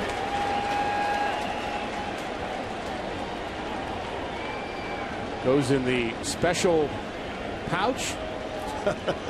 Didn't know we had such a thing. I didn't either. It's like right there in command, you know, just waiting for it. But it's going to get tagged. Yeah, but you know what they're doing. They're identifying it.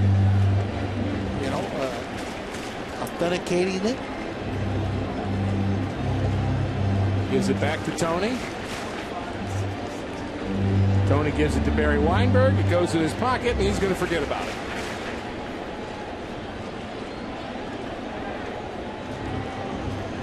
Barry's not going to lose that, is he? But you know, Loesch has always been the kind of the prankster that can get a ball like that and then turn around, flip it in the stands. But he'll have a secondary ball that he throws in the stands, and the kid about faints, you know, thinking he just threw his first major league hit. Billy Bray and Andrusik, a lefty and a righty, warming up. Small school in Tennessee, undrafted, works his way through the minor leagues.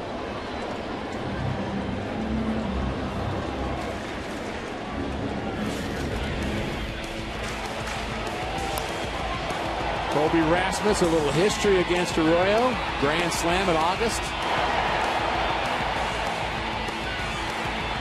That was August. July, it's been more Arroyo until right now.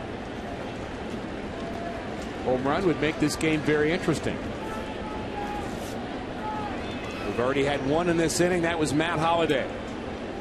Dixon, first major league at bat, picked up a hit. He's a runner at first. You better be careful too. Joey Votto, sneaking in behind him there. But you know, you think about it, Arroyo, the way he's throwing right now, is probably more a pitcher's speed. Especially a guy that's not getting a lot of bats. Just went up there, swung the bat. Good things happen. 3-1 to Rasmus. He pops it behind home plate, and it sneaks into the 4th row. Pittsburgh did lose. Milwaukee won. This could be a big come from behind victory. A long way to go, but they have a good bullpen. But at least the Cardinals are making Tony happy that they're playing it out. Absolutely. 37,223 people are happy about that too. That is our paid crowd here tonight. 3-2. Ball's hit hard to center field, and it might get down, and it does. In front of the center fielder, Heisey. A hit for Rasmus, and this is getting very interesting. That might be the last batter for Arroyo. Down, and just a little soft line drive in front of Heisey. Dusty has a very capable bullpen, and 2 of his better setup men are warmed up. He's going to go with Tony Cruz, so 3 straight hits, make it 4. 3-time manager of the year Dusty Baker is allowing Arroyo to pitch to Tony Cruz. 2 Cardinals aboard, and it's ball 1. Dusty played on some very good ball clubs. You know, played with Hank Aaron, played in those Dodger ball clubs where they had, what, 4 30 home run guys. He was one of them at one time in the 70s. Dusty knows his ball club, but I'm a little bit surprised he is not going to his bullpen right here. How about you? Especially with a guy that has struggled a little bit and a little bit under the weather. You know, you've gotten a solid effort from him. 90 pitches for Arroyo. Next few are very important to it. But throws that one by Cruz. But Dusty is old school in the fact that, you know, he's not going to let a guy look over the shoulder. He's going to go, hey, you're out there, you finish the inning. And as a pitcher, I appreciate that. But when you get to that 90 pitch mark and you're kind of struggling and you're laboring, that's when you do have a higher risk for injury.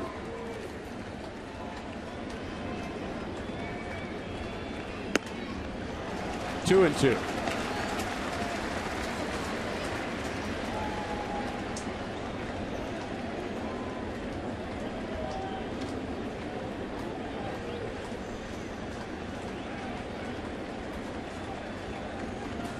Two runners aboard for the Cardinals. Still batting in the 7th. Nobody out. Ball is blooped to right field. Jay Bruce comes on, and he makes the play. Good job. Good running catch. Good jump.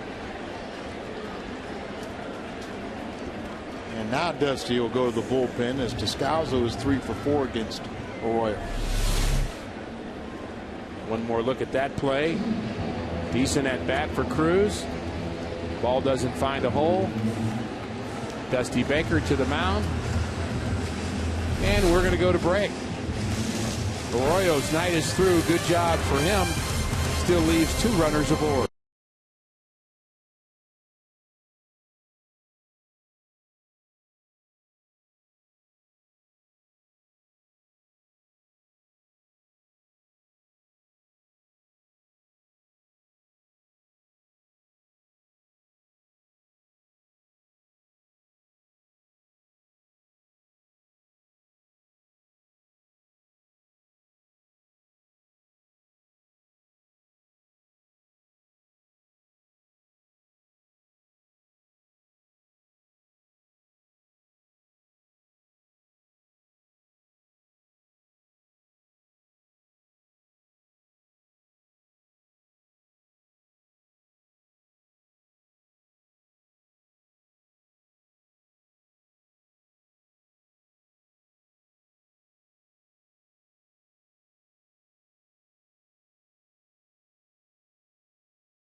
That's number 44. Very good earned run average for Bray. Came up through the Expos, then the Nationals organization.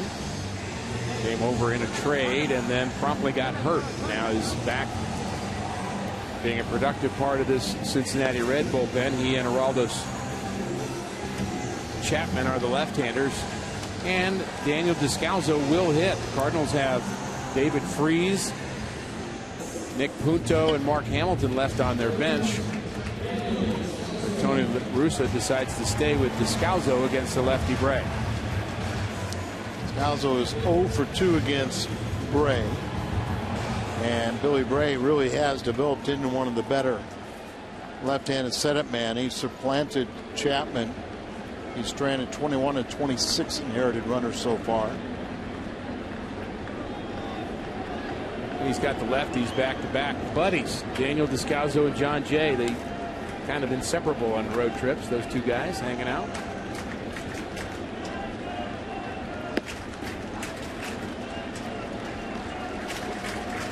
In a lot of ways, they both had the same kind of attitude, too. It's hard not to like both of these kids. They understand their role. You know, they're very appreciative of being here, but they understand that they're supposed to be spare parts. And a base hit up the middle for Descalso. Is going to score another Cardinal run. Player at third, and he's safe there. And the ball gets by, and there's going to be a play at the plate. And he's safe at the plate. Colby Rasmus gets away with a play at third, then scores as the ball gets away, and the Cardinals are absolutely back into this game.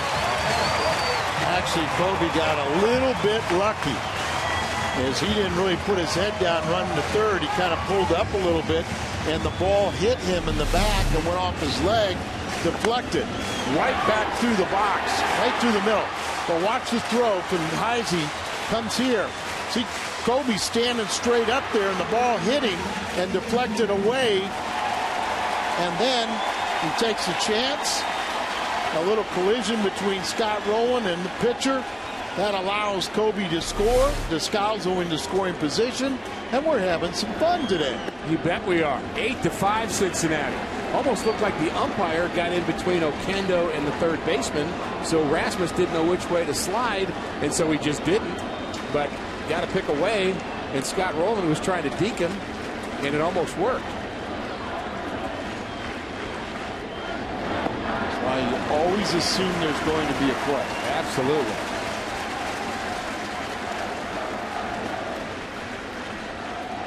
Descalso comes ahead with another late RBI. Not playing as deep in the outfield now for John Jay. 8-5. John Jay is hit in every game he started against the Reds. He didn't start this one, but he's hit very well against the Reds. My understanding is that John Mabry, who did the pregame show, has been working his way back to his home out in West County, and he's turned around and he's coming back and he's putting his uniform on. Got a bat in his hand. Still not eligible. Maybe we'll set him up for Dusty. Scare him a little bit. Fly ball to left. Fred Lewis retires John Jay.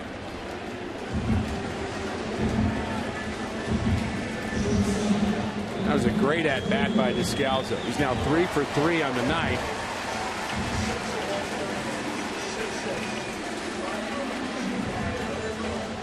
Cardinals emptied their bench, Al. You talked about it in the 6th inning, but it's been productive. Still got a couple guys in their reserve, and especially that big bat of David Freese.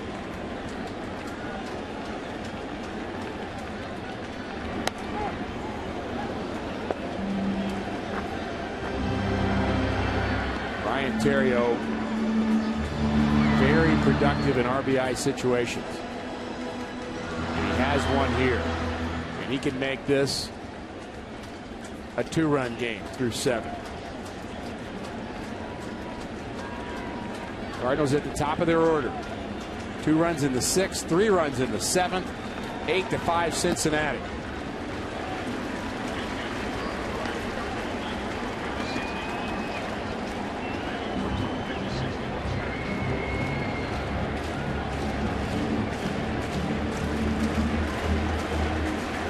Theriot to hit the ball to right field and shallow.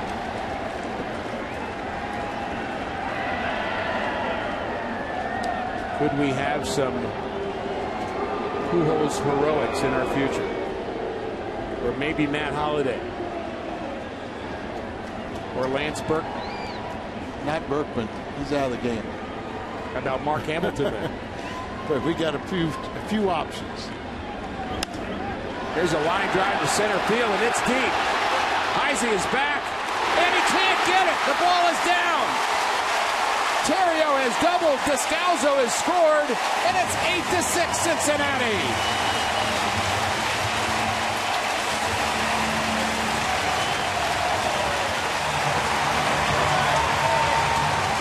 RBIs wasn't last night for Theriot. 2 more again here tonight.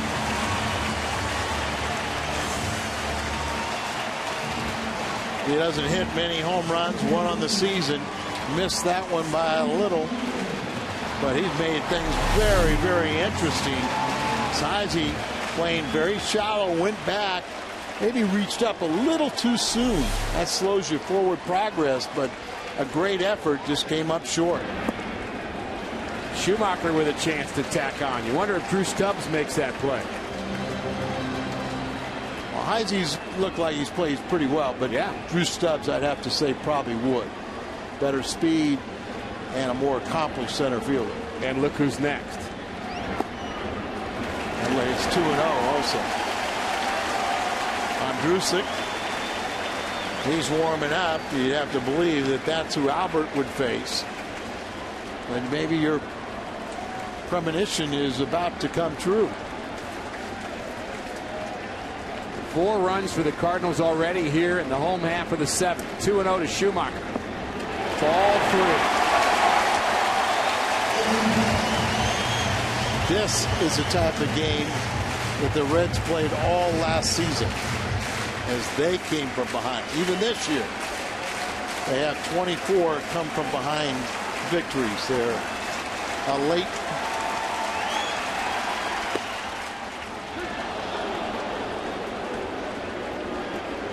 Cardinals usually jump out to leads. The Reds usually give up a lot of early leads, and so they have to come from behind. But what turned out to be a clunker turned into be a fun game.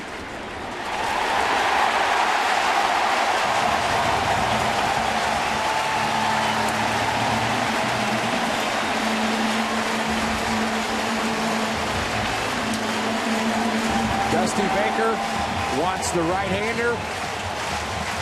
The Cardinal fans want some magic from number 5.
Albert Pujols, his 4th at bat. He's had 3 already, and he's hit the ball fairly decently, Al.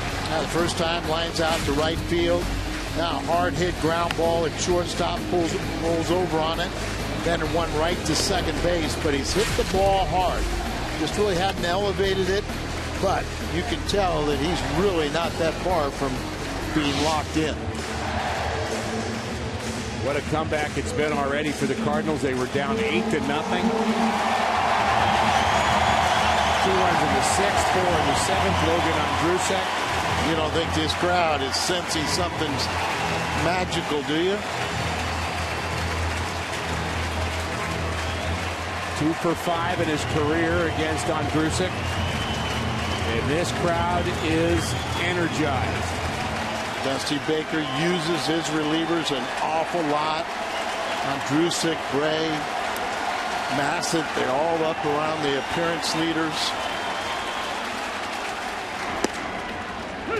Pretty good pitch right there. 94 down on the black. Saw him make his major league debut against the Cardinals last season.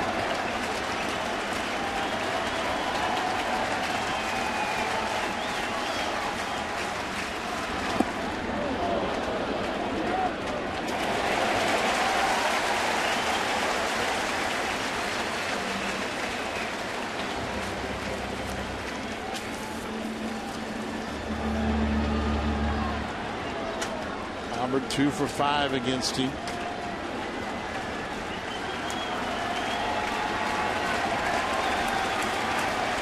Cardinals trail by 2. Swing and a ground ball. Base hit to left. Pujols. And the Cardinals now trail by 1. Ryan Theriot scores, and Albert provides some magic here in the 7th.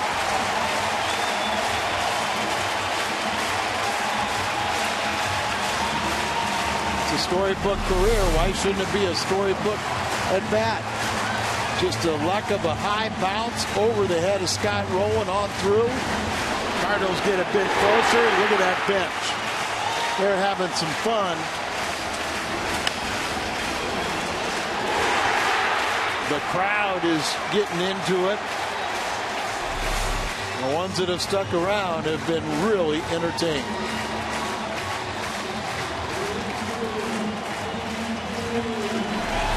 Eight-time Gold Glove award winner Scott Rowland, but nothing he could do as that ball took the high hop over his head. And now you have to face Matt Holliday again.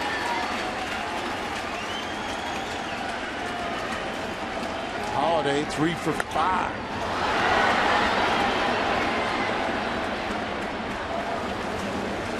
Holliday is already homered in this inning.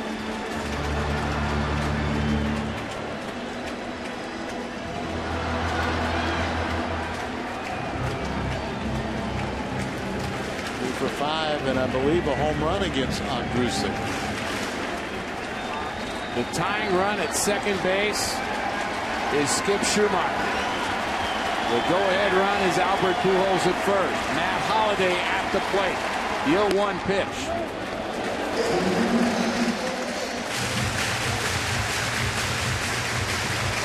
That was a close pitch to Schumacher that Gray walked. Skip, that was close right there, but just a little bit outside. Ground ball to the shortstop. Renteria backs up and gets the force at second base. But a big Cardinals 7th. They're back in this ball game. The crowd loves it here at Busch Stadium, sensing a big comeback here tonight. 8-7. On to the 8th.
A one-run game. Daniel Descalzo, a big part of that inning. 3 for 3, a couple RBIs in this ball game.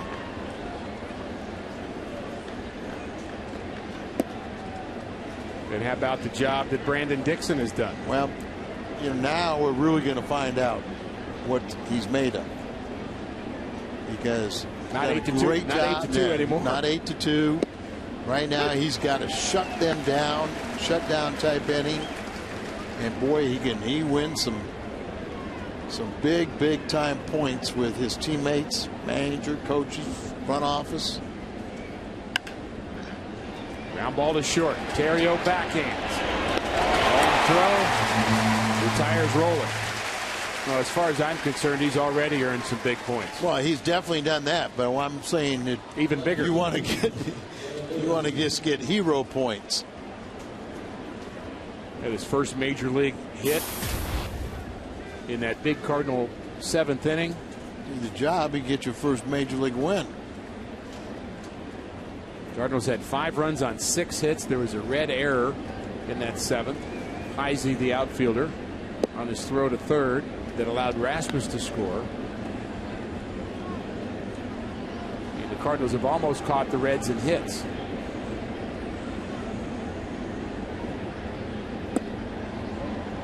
Eight runs on 10 hits and an error for Cincinnati.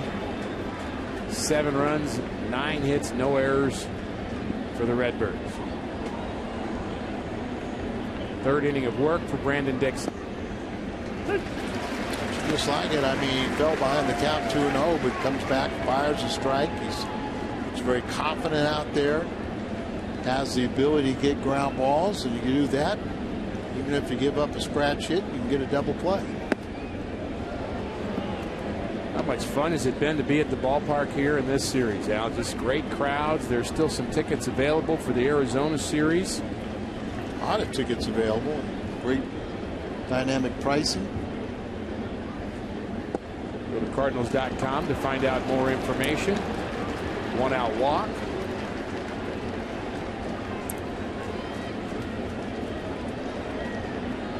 And I know a lot of folks want to know pitching matchups because they're going to pick the game. They want to go see a particular pitcher. You know, there's a lot of fans like that, Al. And Cardinals will have Kyle McClellan going in game 1. That's on Thursday. Then Kyle Loesch Friday. Chris Carpenter back on Saturday. And Jaime Garcia will pitch Sunday. So pick your favorite pitcher. Come out to the ballpark. And with the dynamic pricing, why don't you take a couple? Maybe see Carpenter and Garcia over the weekend. How about all 4? Even better. Miguel Cairo moves to the on-deck circle, but they're hoping for a Hannigan double play ball.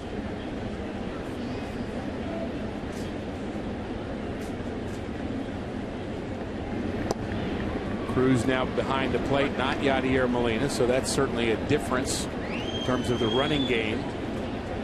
Although Fred Lewis, the runner at first, very fast when he first came up, 0 for 4 in stolen bases this year. He had an oblique muscle strain that might have held him back a little bit at the beginning of the season. I haven't seen Cruz thrown that much, but he has shown that he can. Big lead right there, and Dixon paying attention. That'll shorten it up. Cruz, a converted infielder, but he throws well.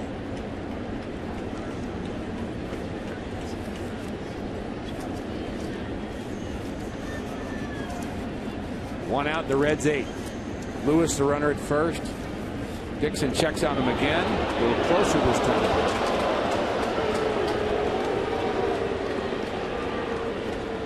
Cruz has thrown out 1 of 3 would-be base stealers. You see that big lead, kind of one-way lead, but able to get back.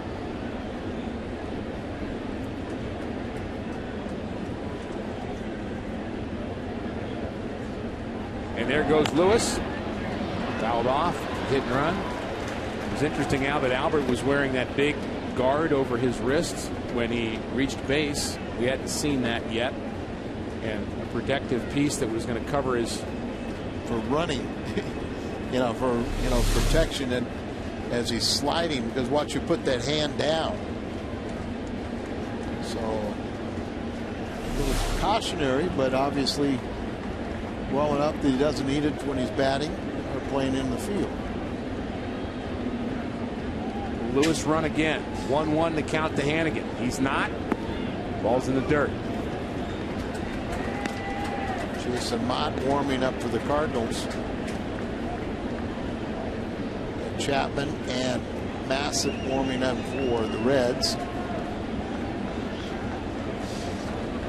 And we have ourselves a great ball game here in the 8th inning. Cardinals just trailing by a run.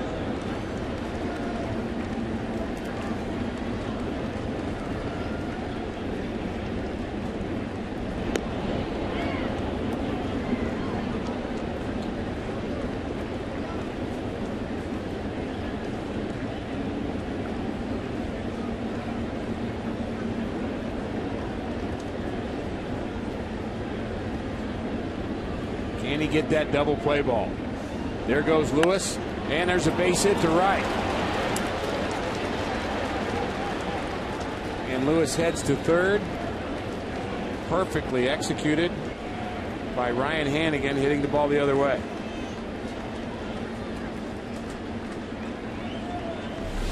Miguel Cairo, you see the hit and run, gets it through the vacated right side.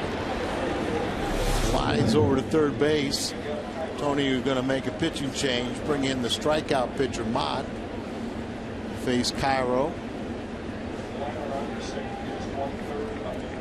Mott will enter the game, but an outstanding job by Brandon Dixon.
Mott, the right-hander, throws hard. 34 strikeouts in 33 2/3 innings, and the Redbirds need one right now. He takes over for Brandon Dixon, and what a nice round of applause he got when he left the mound here.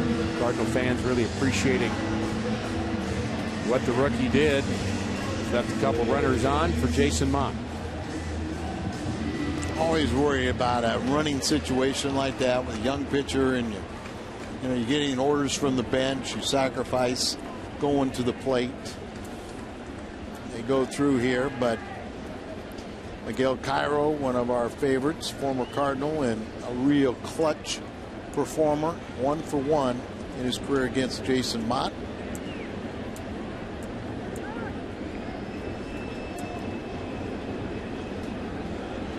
That's not my favorite move either. You got all your momentum, you're concentrating on getting the hitter out, and then you got to do something silly. Couldn't agree with you more. Big spot here for Jason Mott and for Cairo, and a pitch out.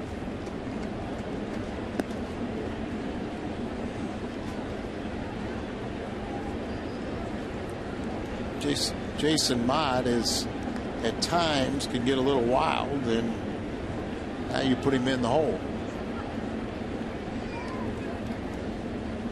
Dusty Baker has great confidence that Miguel Cairo, the veteran, can come through in the clutch.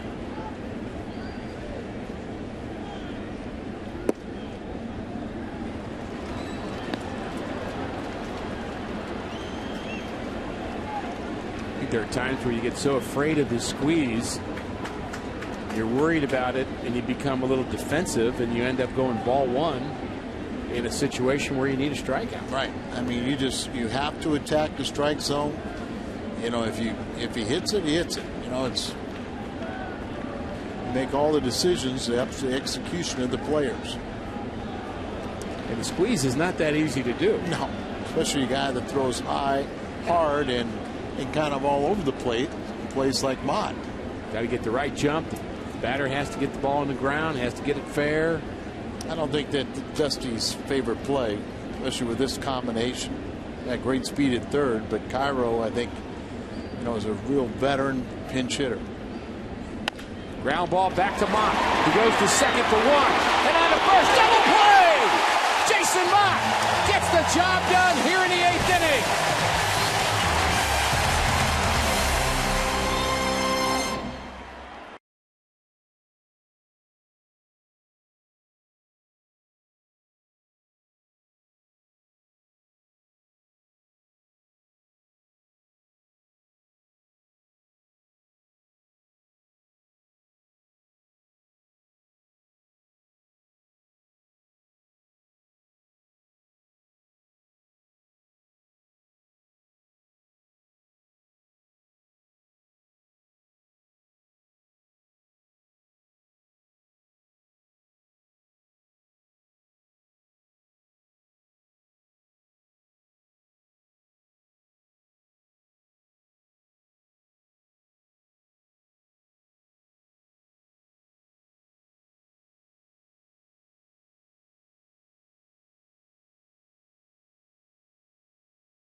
This 1-6-3 double play. Jason Mott turns it along with Ryan Theriot, and he gets out of the 8th inning. And this has a chance to be one of the biggest St. Louis Cardinal comebacks since 1920.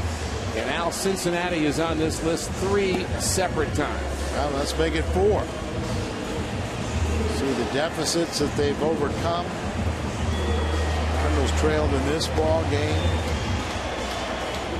8-0. Battle back 8-7, and so many times when you have a job done like Mott just did there, that all of a sudden that momentum comes in that dugout. Still down by 1, and the hero the last 2 days is coming up.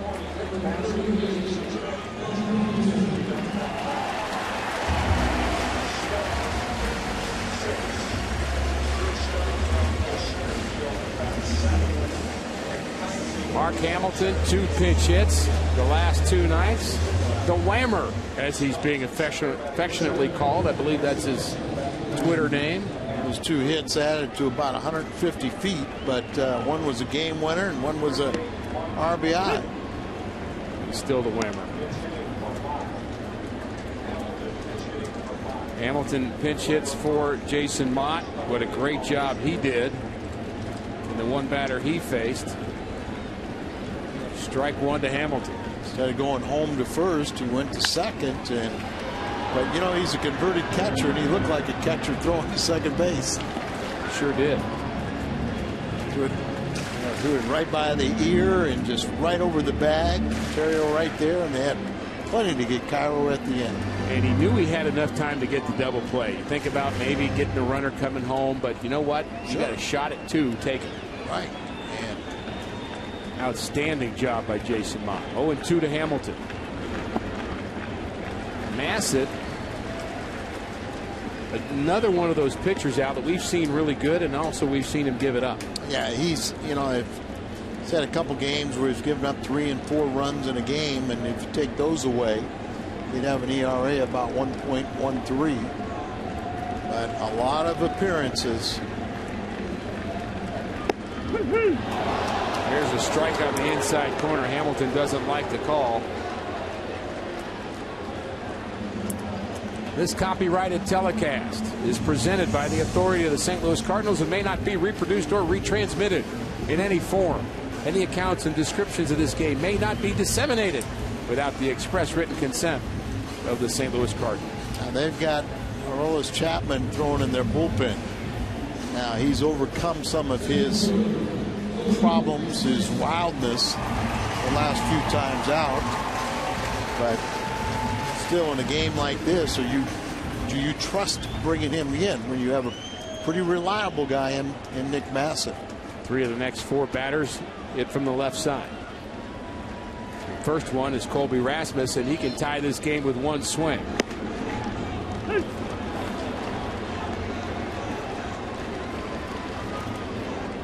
Rasmus with 9 home runs and 36 RBIs. 1 for 7 in his career against Massett. What a comeback this has been. If you could finish it off. It's still fun though, Al, and I think Chapman's actually getting loose for you-know-who, John Mabry. Now, I'm not sure John wants to face me. You don't think John Mabry could hit him? Good fastball hitter.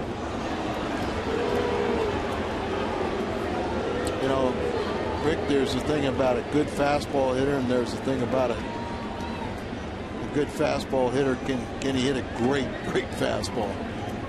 And 100 is great. Or 105 as he's thrown before. 1-2 to Rasmus. Cardinals need a base run. Bottom of the 8th inning, they trail by 1. Swing and a miss. Back-to-back strikeouts for Massett, who has regained control a bit of this Cardinals offense. This time he does it with a high hard one. Well, Massett's doing what he has to do. He's got to get that momentum back into his dugout. Strikeout of Hamilton. He took a called strike, and then Kobe swings through a high delivery. Cruz is already 1 for 2 in this ball game. And he entered when it looked like it was going to be a rout.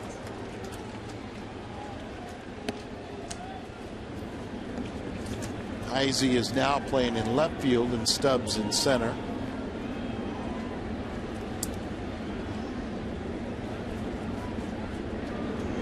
Tony Cruz lines it, but foul.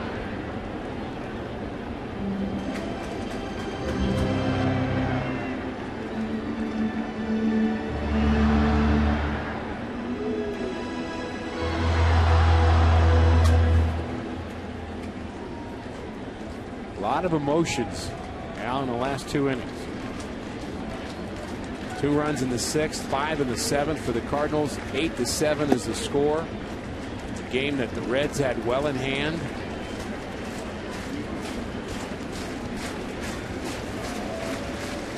Cardinals have fought back.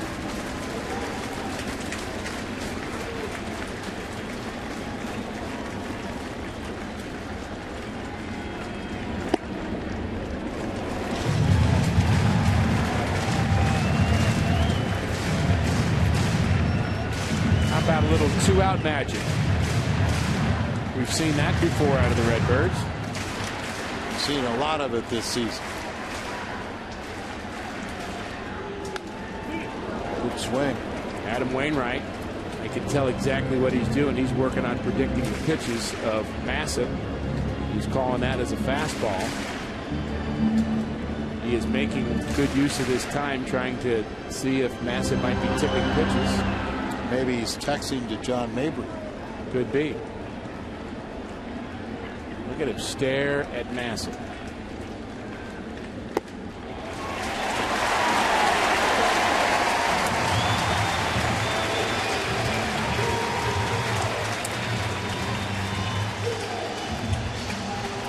Descalzo's night, hasn't it?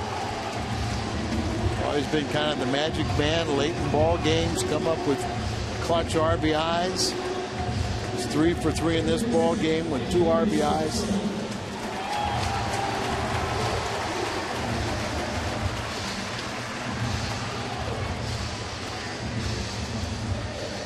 Ever heard of Jelucel?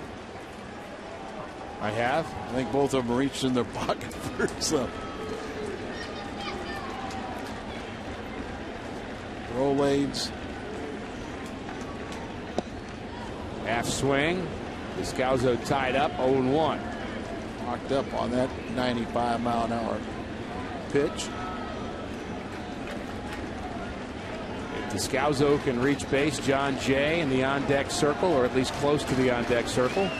To play a lot deeper than they probably want to.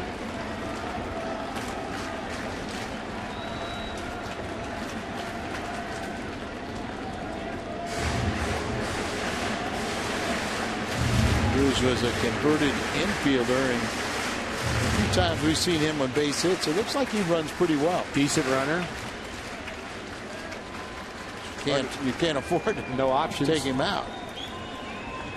I tell you, Descalzo's my emergency catcher. Ball blooped into left field, but it's going to carry to the left fielder Heisey for the 3rd out in the Cardinals' 8th. One more chance for the Redbirds. On to the 9th.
Game on the post-game edition of Missouri Lottery Cardinals Live. Pat Paris will be joined by both Al Roboski and Rick Horton. A wild one at Busch.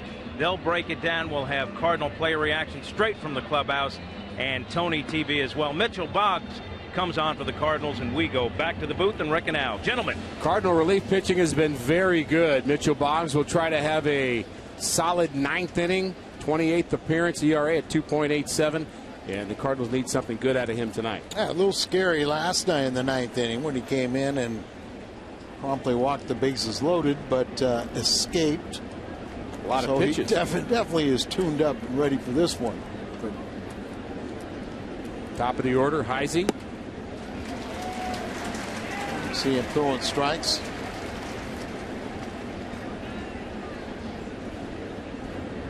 Heisey got things started. First pitch home run. And back-to-back sliders. Boggs went through like 12 straight balls out of the strike zone yesterday. Well, he's a little more focused tonight.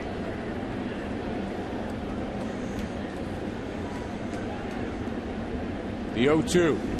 Right on the outside corner. Great start for Mitchell Bob.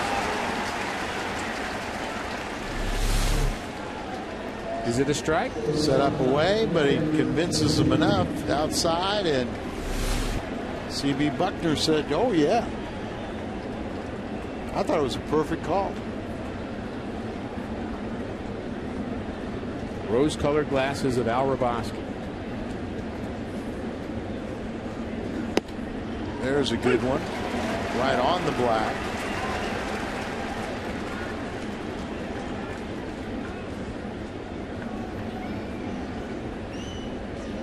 Slider.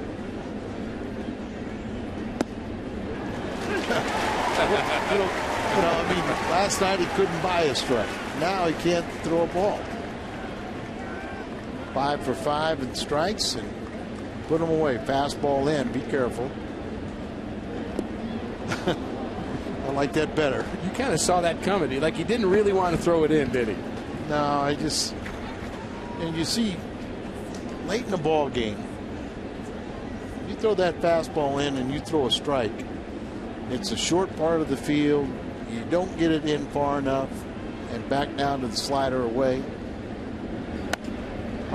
Or sometimes you get it in too far and you hit somebody. Or and they sting for a minute, but you sting for a long time because you've just hit a guy that you almost had struck out. Right. And you're ahead in the count, but you would rather bury it in somebody's rib cage than to leave it down and in and let them hit a cheap home run. Fastball away.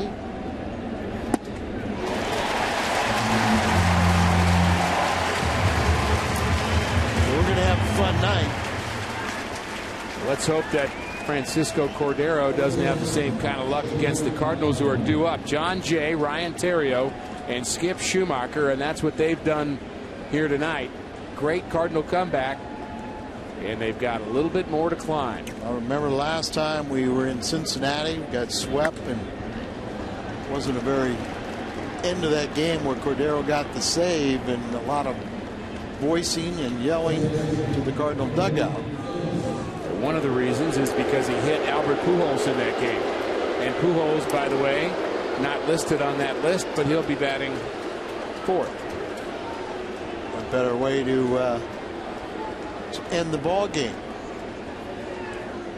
with that matchup. You take that one, you pay your money to see that. Oh, man.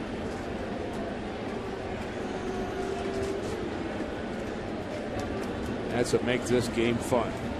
Brandon Phillips. 2 hits tonight. Bounced into a double play in the 7th. Backed up slider that sort of going down and away, kind of backs up a little bit. Sometimes they can be real effective. Not by design, but sometimes they, a hitter sees the spin, thinks it's going to be out away from them, and then it kind of comes in on their hands. Another slider. Cruz doesn't know where it is. Tried to block it, scooted away. Votto to second. Hard to hold Votto down, isn't it? He's a very, very good hitter. A couple of hits. Now he's at second. Here you see the slider way out in front, tries to block it, but he gets by him.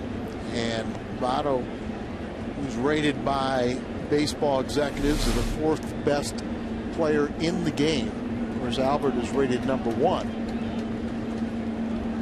Leads in on base percentage, walks. Now a base hit, you have to probably produces another run.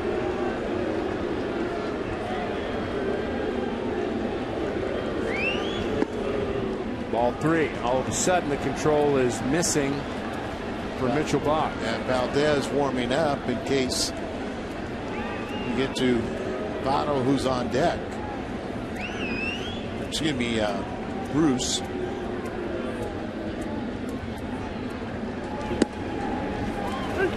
Three and 1. 97. Like to see that. When you're trying to throw a strike, you don't want to just guide it in there. You want to Let it fly. Let it go is right. You walk him. Valdez against Bruce. Not a bad plan B. But don't give in. Ball popped into right. It's deep. Jay is back. So is Rasmus. Rasmus makes the play in the warning track. Will Albert Pujols get a chance to win this game? You'll have to come back to find out.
Is brought to you by Bud Light. It's the sure sign of a good time. Here we go. By Bank of America, where ATM deposits are as easy as an infield fly. No deposit slip, no envelope. With Bank of America, member FDIC. And by AT&T. Three-time All-Star Cordero, their closers, last 13 appearances, 069. He's due. And we saw some fireworks with Cordero the last time we saw him. Cordero ended that game. He strikes out Berkman. Points towards the Cardinal dugout. Pointing right at Gerald Laird, who's not here right now. But a lot of folks not happy with Cordero. He had hit Albert Pujols in that game. It was not intentional. Of course not. When he hit Albert Pujols, but he did hit him on the hand. And this game is an emotional one, and sometimes your emotions get the best of you. But this is going to be an emotional inning right here, and let's have some fun. John Jay, Ryan Theriot, and Skip Schumacher. And if the Cardinals get a base runner, Al, we'll see Mr. Pujols. Giannis takes over at shortstop. Shame Gerald Laird isn't here. He's 2 for 2 against him.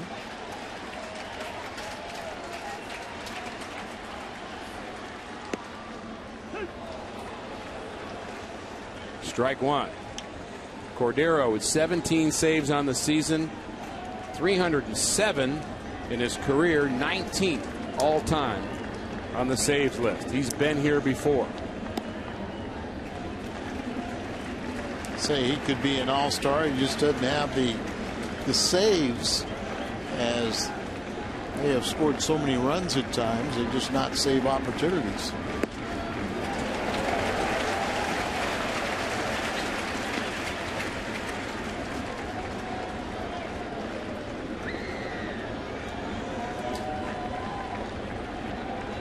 Two and one to John Jay. This ball hit deep in the right center field gap. It's back to the track, and it's gone! John Jay has tied the game in the ninth, and the Cardinals have come all the way back.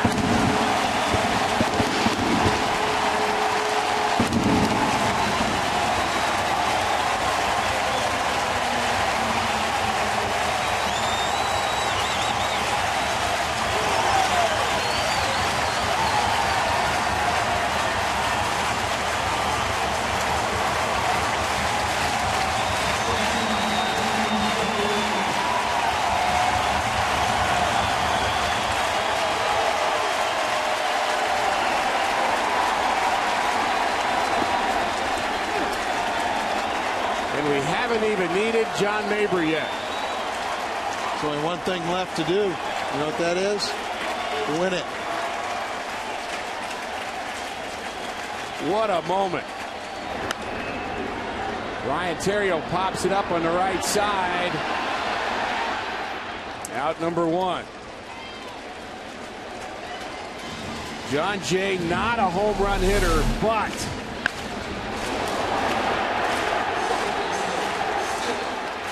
gets into that one, hits it into the first row. It just didn't look like Cordero was really throwing that hard, that well. Got the ball up and a line drive, and look at the crowd. Look at Cordero's reaction. But you're still not done. You battle back 8-0. You have to win this game. You got behind in the count to John Jay. Behind in the count now to Skip Schumacher. 1-0 to Skip.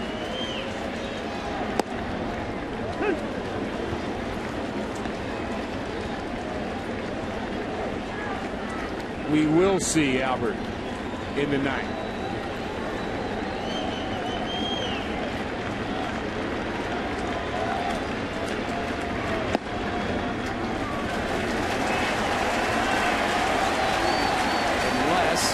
Skip Schumacher gets a hold of one. He's got a couple walk-off home runs. Getting a little greedy, aren't we? Why not? As you said, you come all the way back, you've got to win it. Absolutely. Now, there's just games that, it's a game of destiny. You can't stop them, but you want to do it in 9.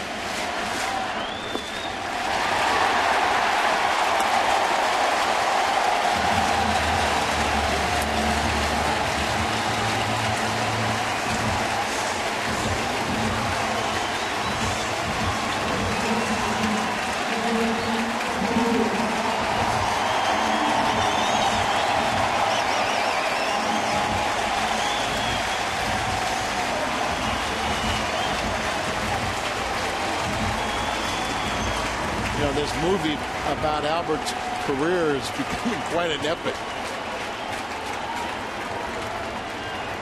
Could just be another scene.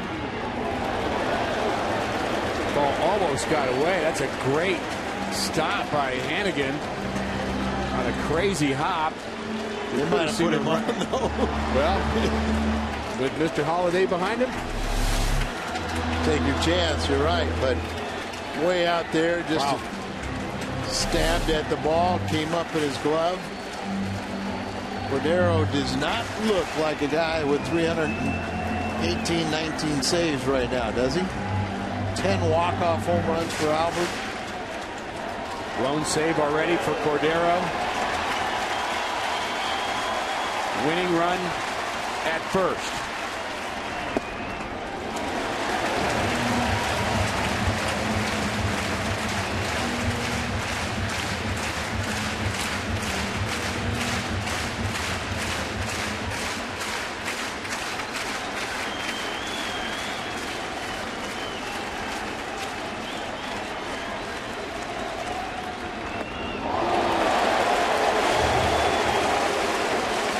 Breaking ball.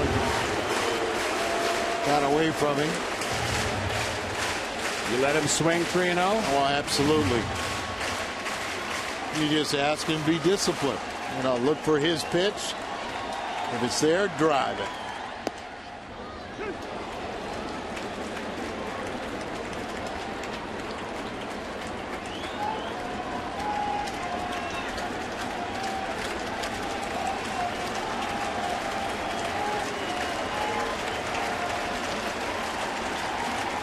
Let's go home, Rick. Ground ball to third. Rolling to second for one. And Al, we don't get to go home just yet. The Cardinals rally. John Jay homers in the ninth. On to extra innings in St. Louis.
jerky all season long. Jack Link's beef jerky. Feed your wild side.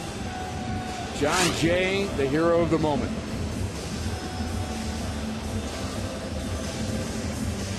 He's been a fun player to watch. Came through the farm system and always ready to play. Very fundamentally sound and understands his role. And one of the biggest moments of his young career, but still further work to be done. More work for Mitchell Boggs as well as he goes into his second inning of work. 2 strikeouts in the 9th. He did give up a hit. Bruce, Rowland, and Stubbs face Boggs here in his second inning. Stubbs took over in center field, and Lewis has come from the ballgame. Giannis now batting in the 9th spot. The pitcher batting in the 2nd spot for the Reds. Popped it up on the left side. And Descalzo struggles a bit, but makes the play.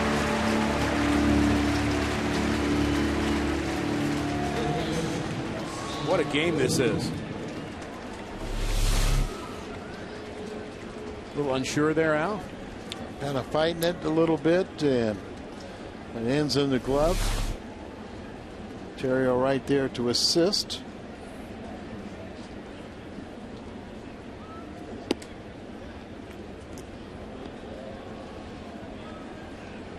We were talking about a no-hitter for Arroyo in this ball game. Was that this game? Yeah, it was. Scalzo had that kind of botched ball that went for a infield single.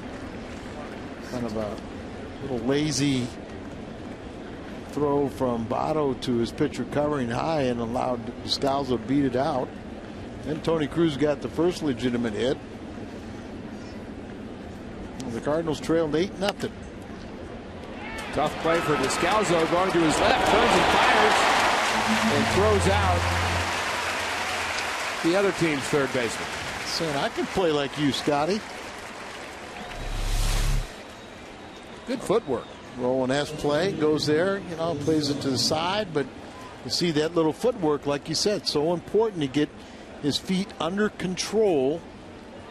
A little stutter step right there to where he got back into position to throw and make that strong, accurate throw across. Good slider, must have been low. First plate appearance for Drew Stubbs. Bullpen has been heroes for the Cardinals. Talked about what John Jay did, but what about Dixon and Mott? And now Boggs. Will Matt Holliday send the Cardinals home winners?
Has been used by Dusty Baker here tonight. Good season so far for LeCure. We saw him here last night.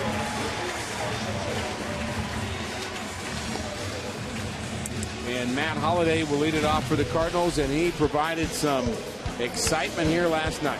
First inning, he hits a home run.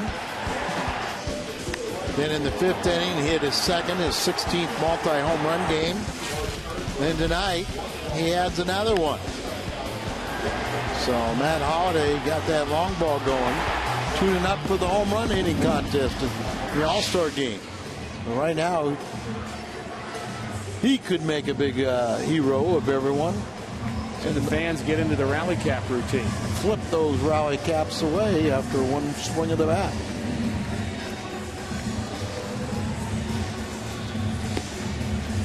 How'd the legend, Jefferson City. How'd the legend of rally cap start? That's a good question. Somebody just decided that if they turn their cap inside out, flip the bill a little bit, that would help their team score a run. I really don't care, but all fans get the rally cap deal.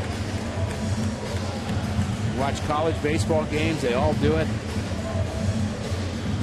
Every once in a while, you'll find a big league team that does it. Getting back to their roots. Well, that's the beauty of this game. Played by grown men, but it's a little boy's game. And everyone can appreciate it at some level.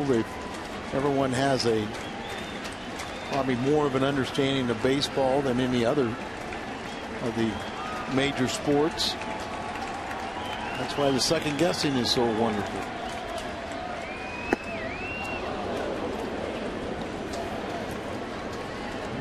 Holliday tried to end it with one pitch. David Freese in the on-deck circle. He'll bat for Mitchell Bonds.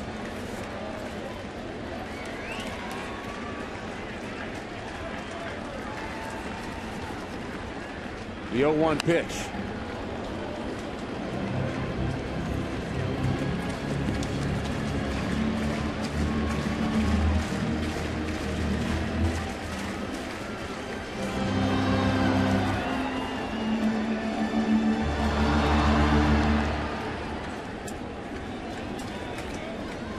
John Jay has extended this game. Matt Holliday with a chance here in the 10th to end this game.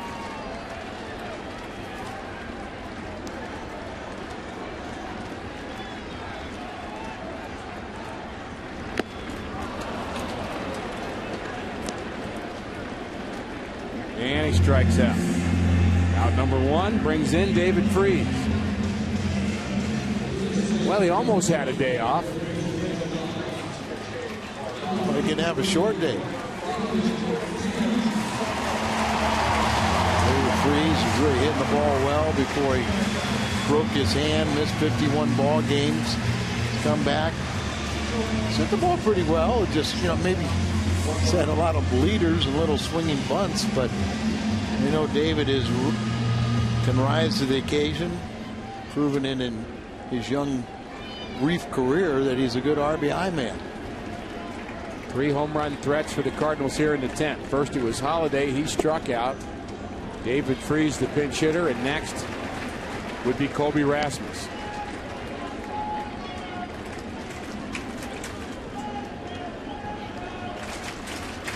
He's 0 for 2 against LeClerc.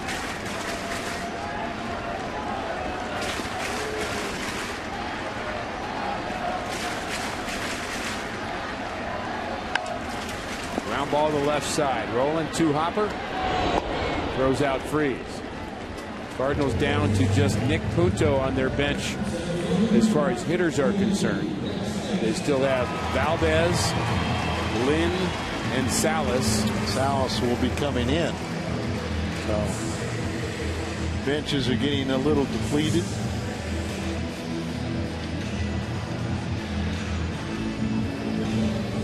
Colby Rasmus could make it a moot point.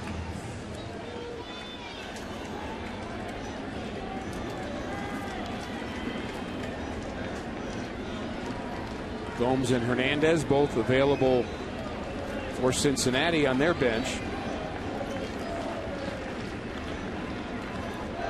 And they too have used a lot of their bullpen. Seen 4 right-handers.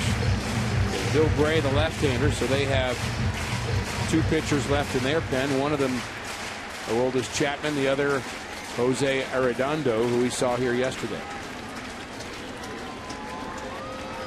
And you've got to think about those things, Al, if it goes 12, 13, 14, 15. So difficult to win on the road, though. Extra inning games.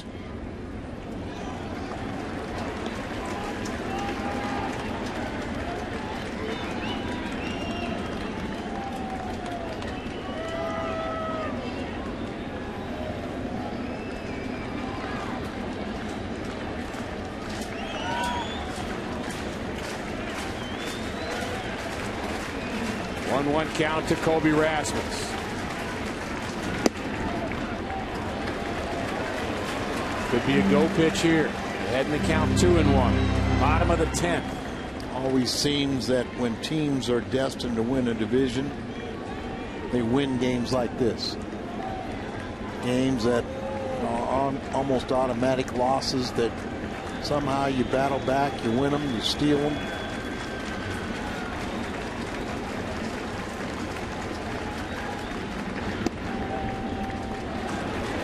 Dusty Baker has won 1,448 games in his career, 22nd all time.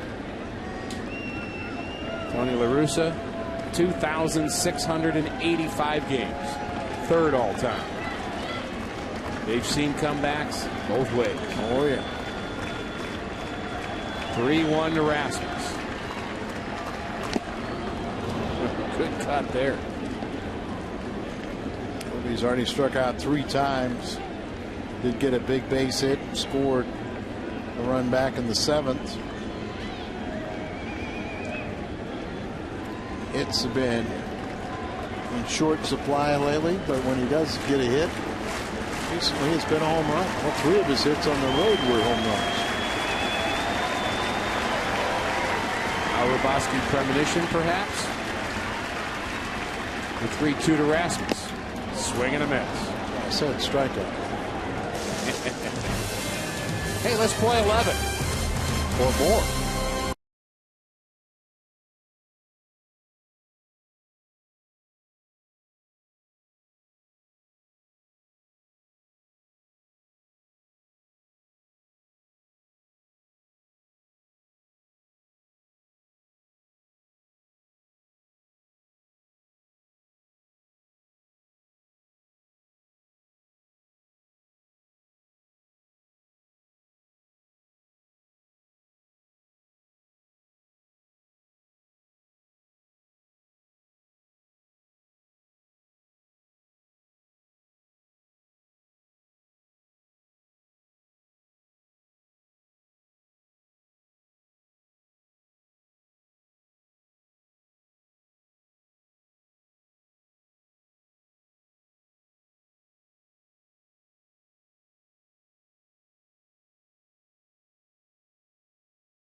Long, Jack Link's beef jerky. Feed your wild side.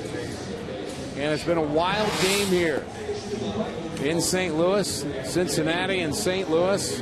Game 3 of a 3-game series. The Cardinals trying to sweep here tonight. And a huge comeback. 8-8 onto the 11th inning, and Fernando Salas. Closer comes in this ball game, and hopefully he can have a very brief outing. David Freese stays in the game. He's at 3rd. Scalzo moves from 3rd to 2nd. Schumacher goes from 2nd to right.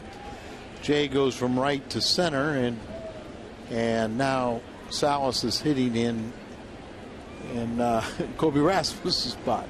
I think we got it all right. And that's why Dusty Baker went out to talk to C.B. Buckner to make sure he got it right. Right.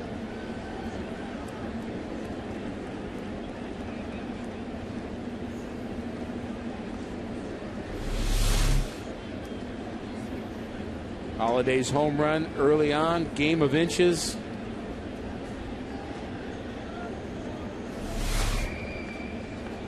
That was in the fifth, 5-run 7th inning.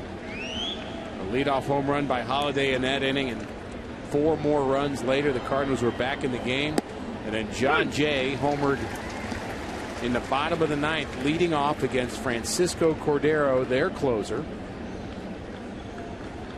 And it sent us to extra inning. Cardinals closer, Fernando Salas, works to Ryan Hannigan.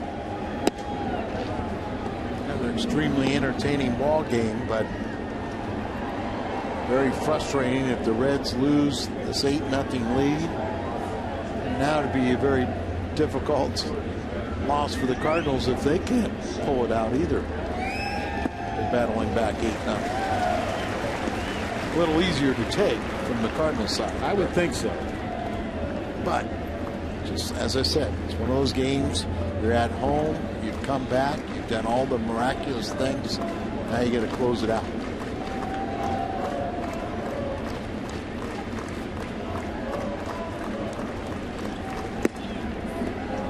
You mentioned that you thought it might be a good idea early on that the Cardinals, jokingly, of course, were getting Cincinnati's bats hots from Milwaukee.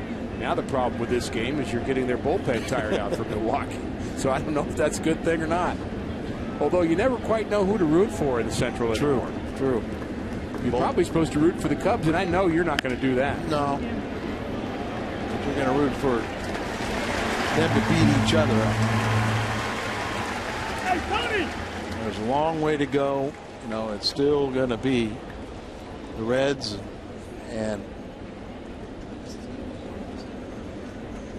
Tony coming out and talked to C.B. Buckner. Buckner was pointing to the scoreboard. I wonder if the scoreboard has the lineup wrong.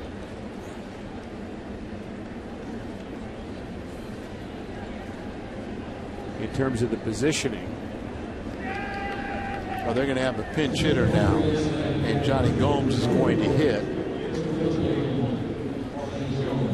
He's hitting for their pitcher. That looks right to me, Al. That's what I've got. Freese entered the game as a pinch hitter, so he stays in that spot. Salas takes over in Rasmus's spot, and they just keep changing positions, but that doesn't really matter in the order, so that should be right. Johnny Gomes, the pinch hitter, has some pop. I think maybe I thought I heard them say the controversy was they had Cordero hitting, you know, maybe in the wrong spot. So he's actually hitting for LeClaire, who hit, you know, who went into the spot of Cordero. And there's where the controversy was. But they're down to their backup or their catcher, Ramon Hernandez. The Cardinals are down to Punto.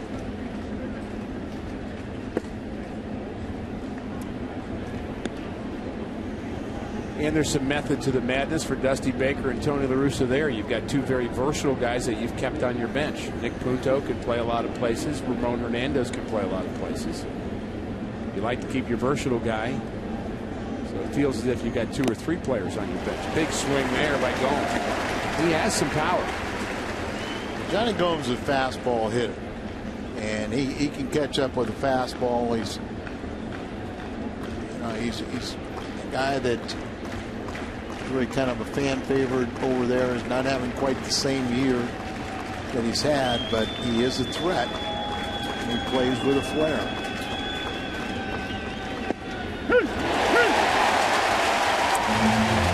Nice job by Fernando Salas. Very good pitch on the inside corner. Too close to take.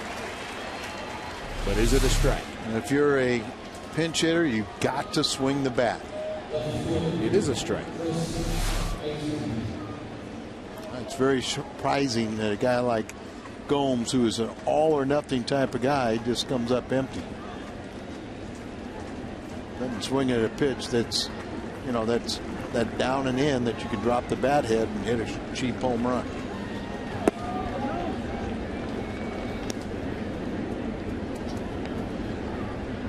Chris Heisey started this game. First pitch from Jake Westbrook. Home run.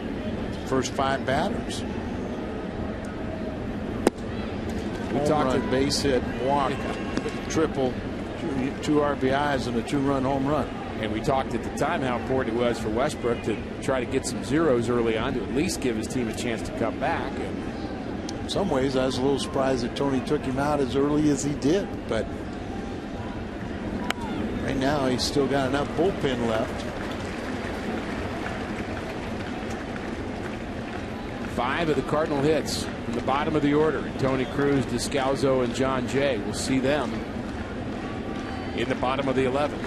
First pitch tonight was thrown out by Norm Schmidt. 25th year working for Sports Service. He got to throw out the first pitch tonight. Congratulations to him. I guess should get Westbrook throughout the second pitch. I was going to say, maybe that was a Westbrook impersonator on the first pitch. Could have been. Oh, a lot of fun at the ballpark here tonight.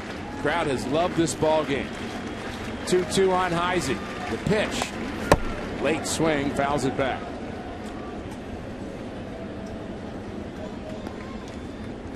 Cincinnati has only left 5 runners on base. The Cardinals just 4, which means both clubs have taken advantage of opportunities. They've been into 2 double plays. The Cardinals have hit into 1. 22 hits in this game. He strikes him out. The Cardinal closer has come in and gotten him 1-2-3. Will the Cardinals win it in the 11th? Don't go anywhere.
He'll have the bottom of the order for the Cardinals. Having a nice season. And we saw him once in this series already. And there's the Cardinal batters getting ready. First it'll be Tony Cruz. This crowd is waiting to erupt. They've erupted a few times already. I think they've calmed back down again. They're ready for another go at it now. Well, I'm ready to go home.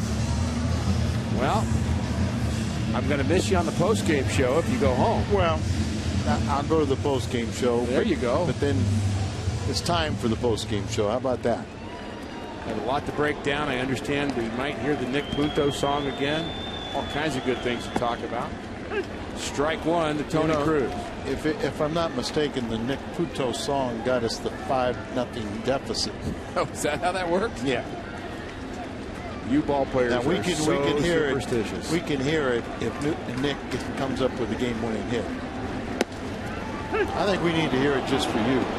I want to hear it once, make my own judgment. And then I'll question your IQ. 0-2 to Tony Cruz. How about a double to right? I'm greedy.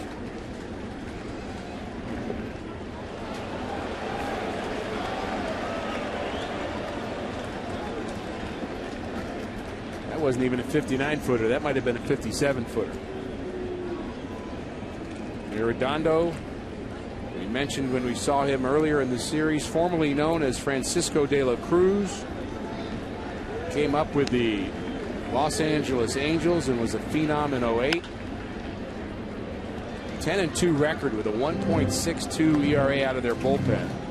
Tommy John surgery. Then Tommy John surgery, and really the Angels just gave up on him. The Reds signed him to a minor league contract last year. He didn't really pitch all year. He spent his first 3 professional seasons as a shortstop. People might find that happens a lot more than people realize. If it comes down, he's out.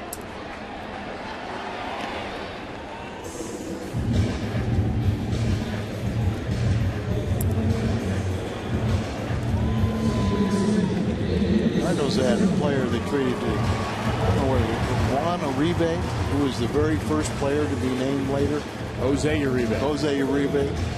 And I roomed with him. He changed his name to, and he said, "Why'd you change your name?" He said, "Well, there are so many other Uribes, and there was none in baseball at the time."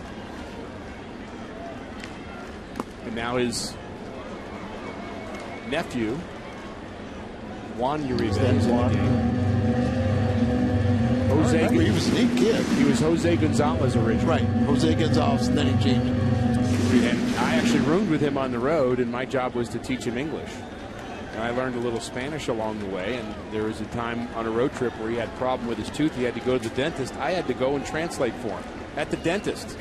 Like, can't you say ow the same way in any language? Oh, Descalzo, have a game. 4th hit.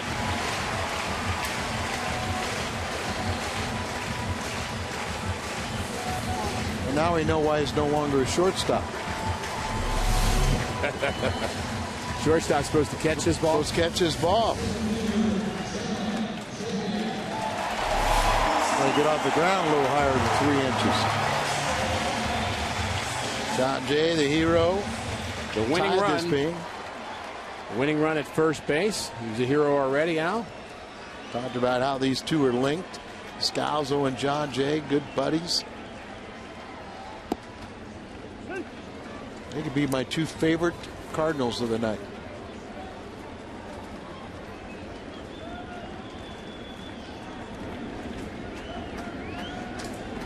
Scalzo's average has climbed back over 250. I think he's saying, I want to play some more. You know, it's not the 250. You know, that's getting up there. He hit 300 last year, but it's what he's done late in ball games. Just a clutch hitting.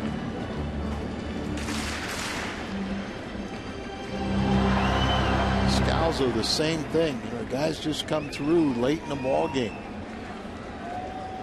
It's better to do it late than early. Winning run. Checked on by Arredondo.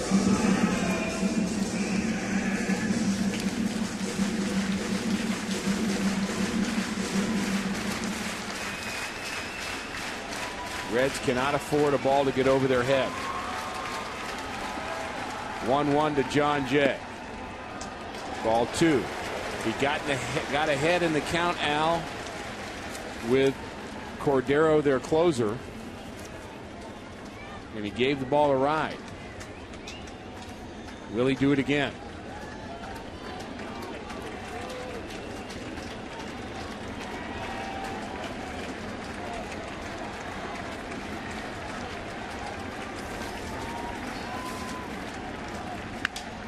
Broken bat, loop to right, Phillip back, and he makes the play. Nice over the shoulder grab by the Gold Glover. Yeah, he's won 2 Gold Gloves the last 3 years. And clutch play right there, and a little smile. You know, like you thought I was going to miss that. You're making me like him again.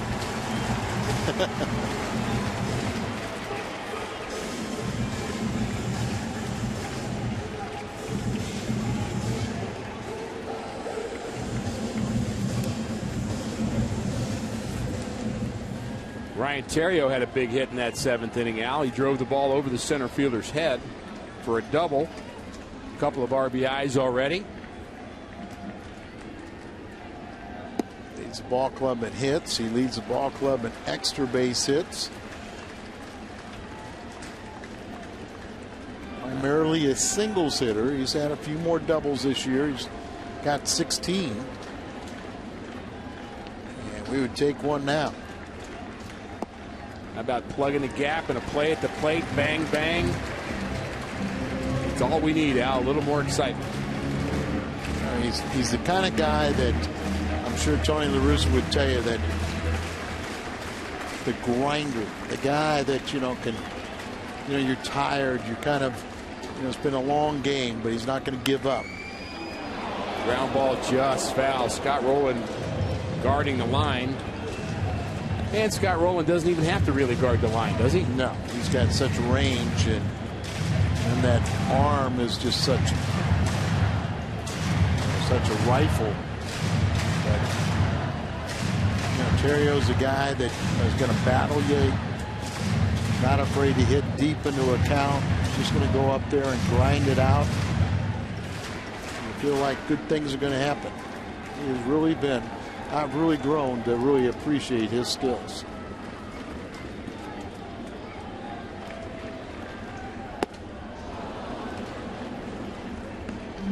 Cardinals down to their last strike at the bottom of the 11th inning.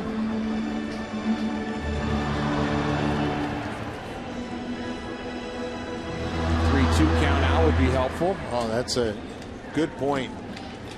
As a pitcher, you really got to avoid those 3-2, 2 out, 3-2 counts where that guy is running, where all of a sudden a base hit can beat you. Take a wild pitch also. A 25-inning game we had in New York in the mid-70s. Meg McBride was on first base, and they tried to pick him off, and he circled the bases.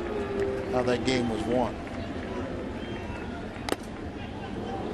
Otto Steen, we were I believe it was a 3-1 game going into the top of the 9th inning, and Kenny Reitz hit a 2-run home run to tie it. I went to Knicks 3. Mike Garman went like 3. Otto Steen went 9 1/3 shutout innings in relief. That's unbelievable. And got a no decision. Sonny Siebert came in and threw a double play ball and ended up getting, we got the win, but Bake circled it on a wild pickoff attempt. How about that? He's at second base anyway. How about that? Good base running for Descalzo. The winning run now at second base on the wild pitch.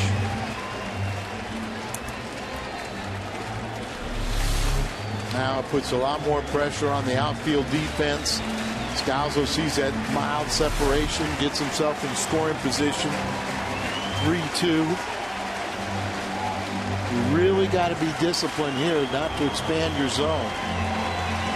The outfield has come in a few steps. Well, you got a guy that doesn't hit the ball hard, but they sure do seem like they're awful deep. They are taking a step or two in. Bruce, with probably the best arm, has come in a step or two. 364 batting average with a full count. Theriot seems to get a lot of them. And if he does reach base via the walk, Skip Schumacher will have a chance to win it for the Cardinals here in the 11th.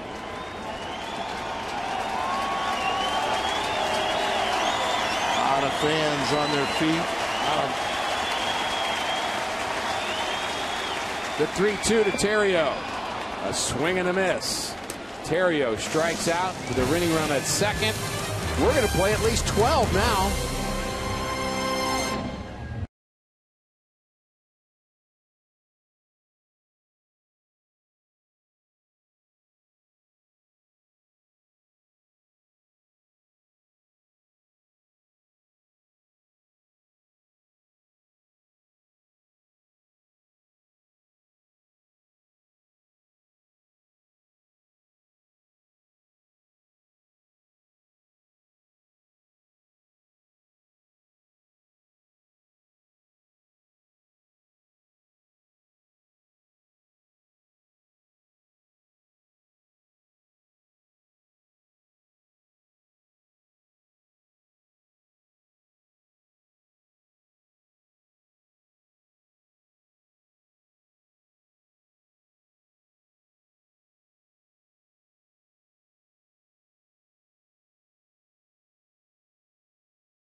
Cardinal closer Fernando Salas in his second inning of work.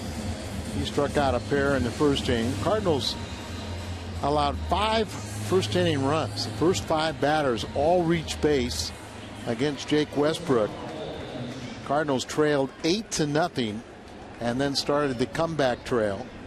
And now we're here in the 12th, 8-8.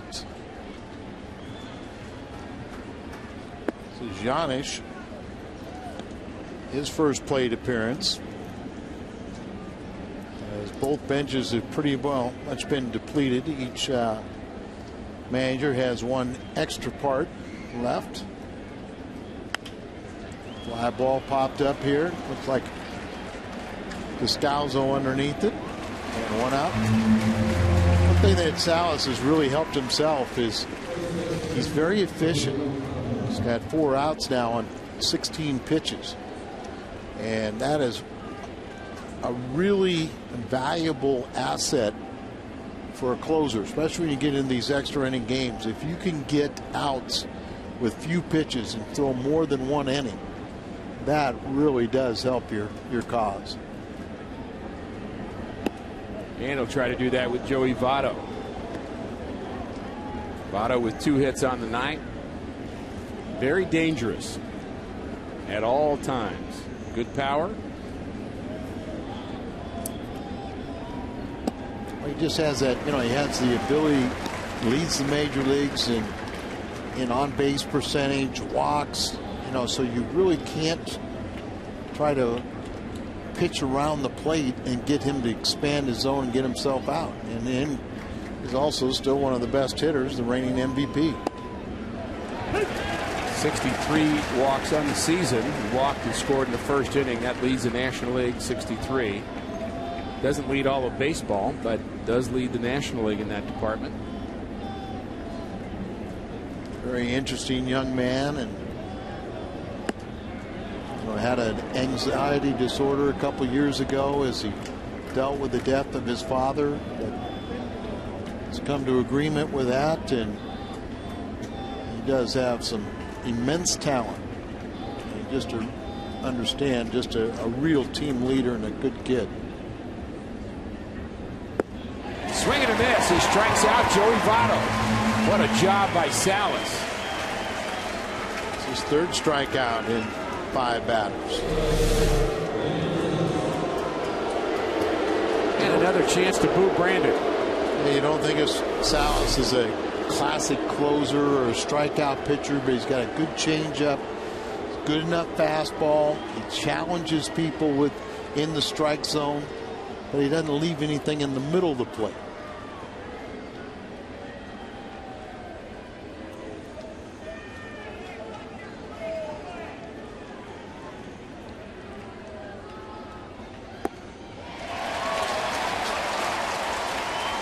Arm action.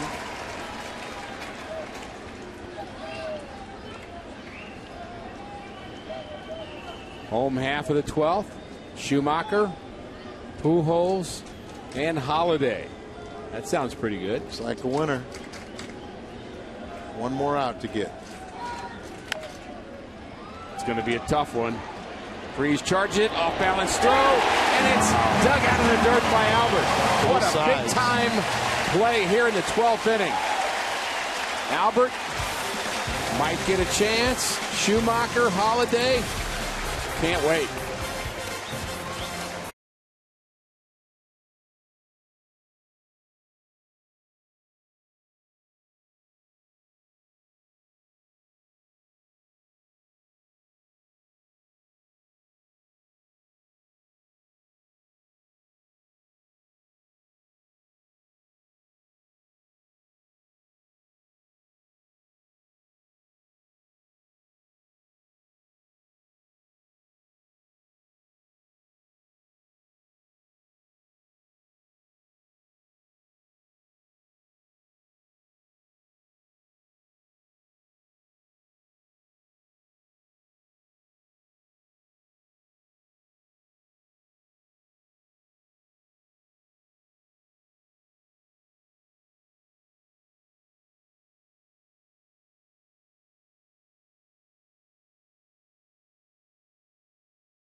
David Freese inserted late in the game, makes a nice play on Brandon Phillips to end the top of the 12th. Do or die play. Look at him barehand this ball, come in under control. You field it in the palm of your hand, let it slide down to your fingertips. To a sinker over there, but Albert with those soft hands, very nice and timely play. Time to send that momentum to the Cardinal dugout. Time to go home. Time for the post-game show. What's wrong with you, Ricky? I'm ready for the post-game. I'll meet you there in about 2 minutes, Al. How's that? Schumacher leads it off. It'll take me a little longer to get there. Al, I know a shortcut. That's not what you mean, though, is it? No, that's what I meant. Valdez warming up, so that's. I wonder if Lance Lynn would be available in this game. 2 innings yesterday. These games, you have to go to one of your starters. So let's just end it now.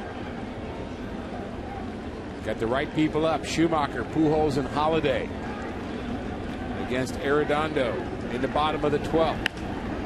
Ball's popped up. Brandon Phillips. Catch it with style. Arredondo is 0-3. You can pitch well in defeat, can't you? Of course you can.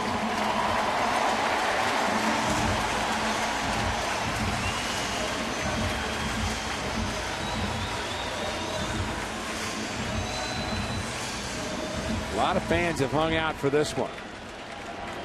It's been a fun game. Didn't start out that way, but there's a line drive to right field. Back goes Bruce, but he's playing him to hit in the right center field gap, as they were really taking that gap away from Albert. Yes. He hit that ball hard to right center. Yeah, Albert, you can tell he's not far off. Well, he looked at the right fielder after he caught that ball. We saw Albert just staring at him, thinking, what are you doing there?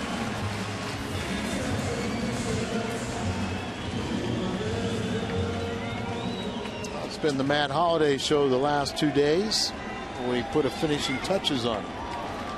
16 multi-home run games, looking for 17. Strike one to Holliday. Arredondo in his second inning of work. And you got to give him some credit going right at these Cardinal hitters. That's what you should do.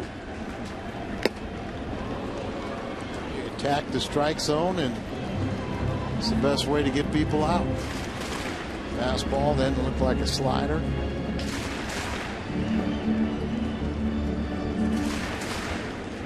Saw Matt and Albert out hitting about 3 o'clock this afternoon. Their arms getting a little weary, but one swing.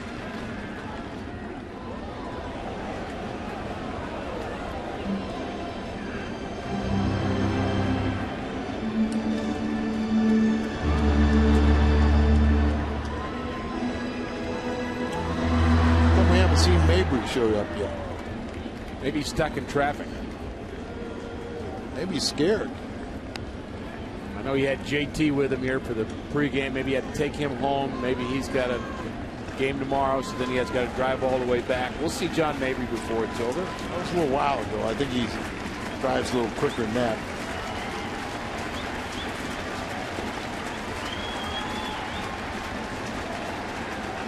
Man, Holiday make us forget John Mabry. Whatever that pitch is that he's throwing, Hannigan doesn't like it. I'm surprised he keeps putting that finger down. That's about the fourth 58-footer he's thrown.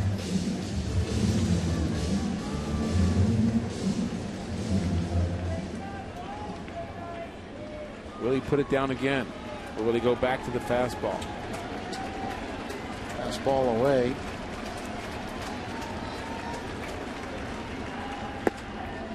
Just off the plate. Good pitcher's pitch there. 3-2 the Holiday. Bottom of the 12th. Not going to get hurt, but now it's a full count.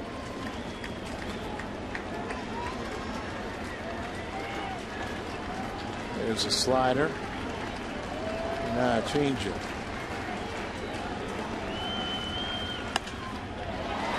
Base hit to center for Holiday. Kept his hands back long enough and hustles around first base. Got some energetic legs on Matt Holiday. Excited to get that base hit. Almost think at times late in the ball game like this, you're doing a hitter a favor throwing him an off-speed pitch, especially a changeup like that. They're a little tired. The arms are tired anyway. You could elevate the fastball and throw it by somebody, get him to, you know, it looks good. You chase it. You just, your arm's tired. You can't catch up to it. Here's got a little life in him, as David Freese was on the latest insertions. Made a nice play defensively in the top of the 12th, batting here in the bottom of the 12th.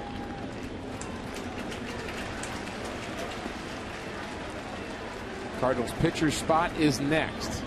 And that is the last player on the Cardinal bench, Nick Punto. You know, if you don't win it right here, I don't know if I want to take Salas out.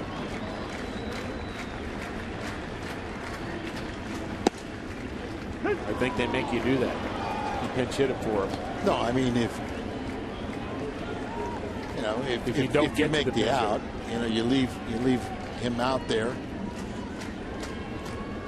So I just want David to go win the game for us right now. Make it academic. I would agree.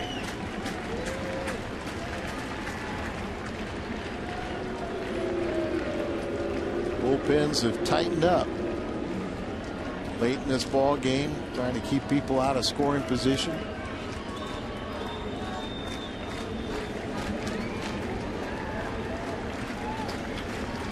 How about another one of those 57-footers? Then a base hit. I'll pick off.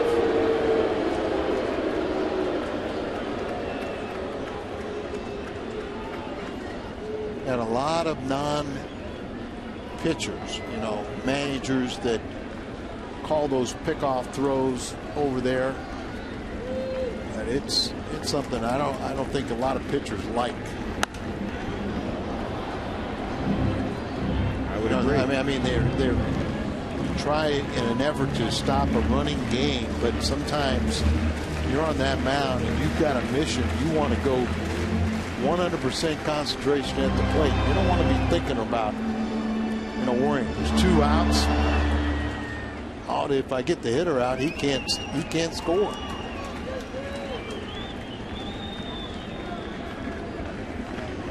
Just a personal. I couldn't agree with you more.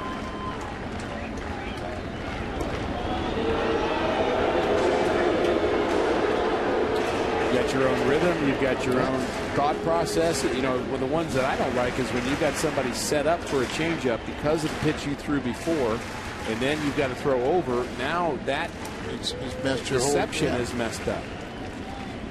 And a lot of times when you're worrying so much over there, you split your concentration, make a careless pitch on the plate. Watch out. Line drive into the right field seats off the bat of David Freese. That may have been kind of the indication we're talking about, that, you know, look at that ball right there in the middle of the plate, 84, not much movement, hit real hard. Because you're kind of in the back of your mind going, well, am I going to have to throw it first? I want to go to the plate. Results in a backup slider.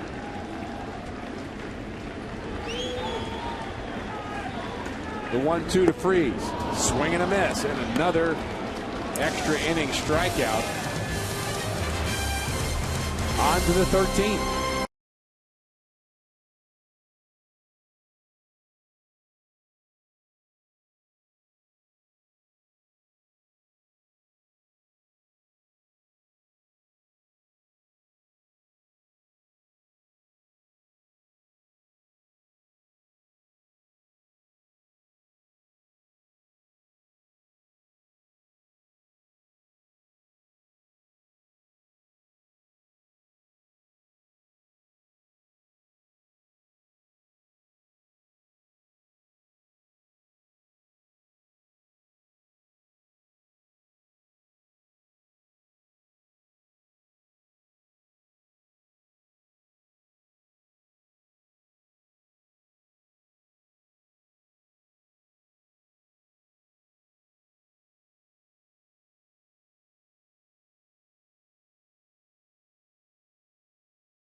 Changes for the Redbirds. Valdez making his 4th appearance since being recalled from Memphis. Punto enters the game. He'll play second base. And Descalzo moves back to third.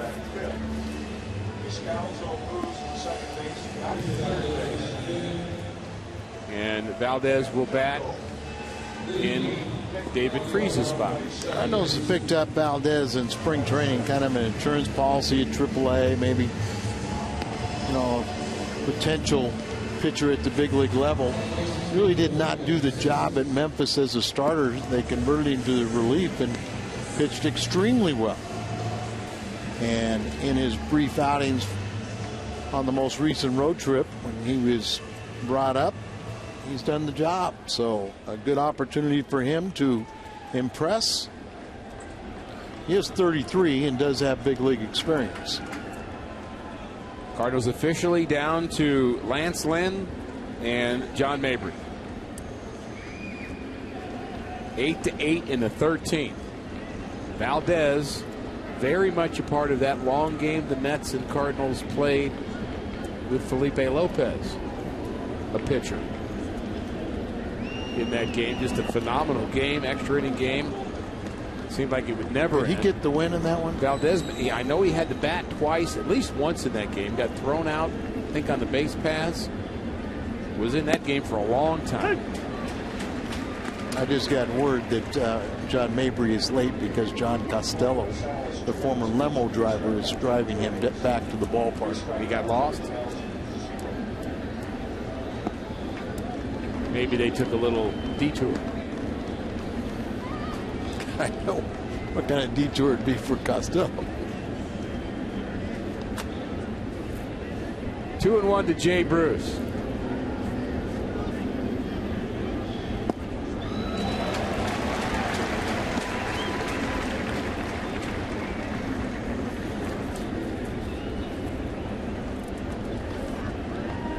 Dan and I spent a lot of time talking about the odd mechanics of Raul Valdez. Al, maybe you can enlighten us on what he does. It just seems almost as if he just stands and throws it. Yeah, I mean, just kind of not a lot of form. He almost looks more like a position player going out there and throwing. Exactly right. But it doesn't mean it can't be effective. It's just very unusual. You wouldn't teach a pitcher to have these mechanics. No. You know, I never heard the word mechanics until Joe McGrain showed up. It's his fault, huh? Yeah. That's not a good way to start the 13th. Valdez walks Jay Bruce. Now he'll face Scott Rowland. I had somebody tell me, Al, that Valdez looks a little bit like Joe Horner. Do you see any of that similarity in terms of motion? Yeah, you know, a little bit. You know, he's not as thick bodied as Joe Horner, but Joe had a heart condition and he could not raise his pitching arm above his chest. It actually would stop his heartbeat. And you know how baseball could be very cruel, but you know I used to always tell Joe on a Sunday, you're going to die because you're going to forget that you can't lift your arm above your heart. And he literally, what a great pitcher he was, and what a great friend. But he would kind of sling the ball, but he never got the ball up over over his heart or high in his delivery. So it came to somebody's attention that he looks like Valdez, but I just also realized how little we talk about how good a pitcher Joe Horner was. Joe Horner was outstanding and big part of those 60s championship teams. Lefty, and then when he and Dal Maxfield had Cardinal travel, I mean, Joe Horner might have been, is exposed to as many Cardinal fans as any of us.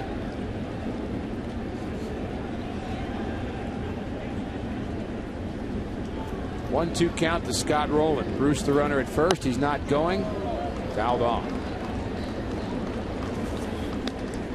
All-time saves leaders for the Cardinals. There's a couple left-handers on that list. One's name is Ken Daly. He had 39. I'm talking about lefties only here. And Al Raboski, 7th all-time with 59 saves. Joe Horner not on that list, but an outstanding closer. And you'd have to say, you three guys, am I missing somebody? Al, left-handed relievers all-time for the Cardinals, the best ones. Who am I missing? Well, they've had, a great run of right-handers, but lefties, I think you have to say Daly. Especially postseason, where he really shined.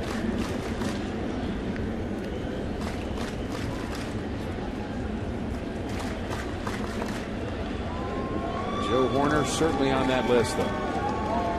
Or if I'm not mistaken, tied a major league record with 6 consecutive strikeouts. Fastball on the inside corner. Roland doesn't like it, but a good pitch by Raul Valdez.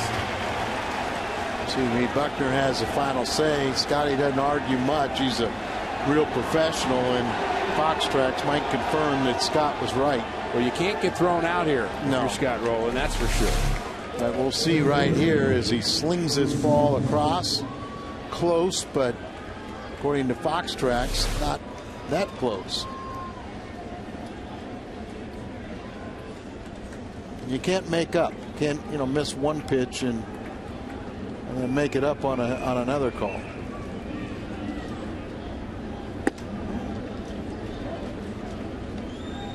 Fastball misses to Drew Stubbs. Drew Stubbs entered the game somewhere about an hour and a half ago.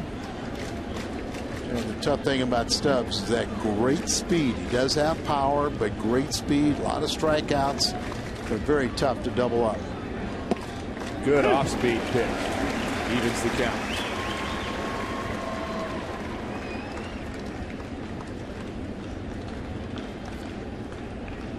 The 6th Cardinal reliever, Raul Valdez. Well, is Chapman warming up for Dusty Baker? Another close pitch there.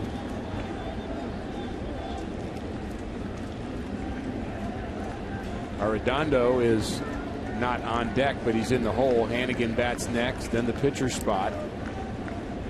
So that may force the hand of Dusty Baker. His reliever Arredondo is doing a pretty nice job. I imagine he'd like for him to go out and throw another inning. I would think so. And of course, the Cardinals could be in pretty good shape with Valdez, who was trained as a starter early in the year with Memphis. So Tony has a option to go multiple innings with him.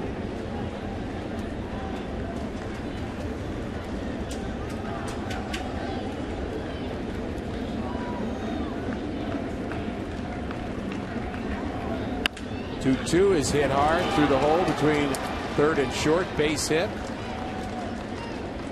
Cincinnati making some noise here in the 13th inning.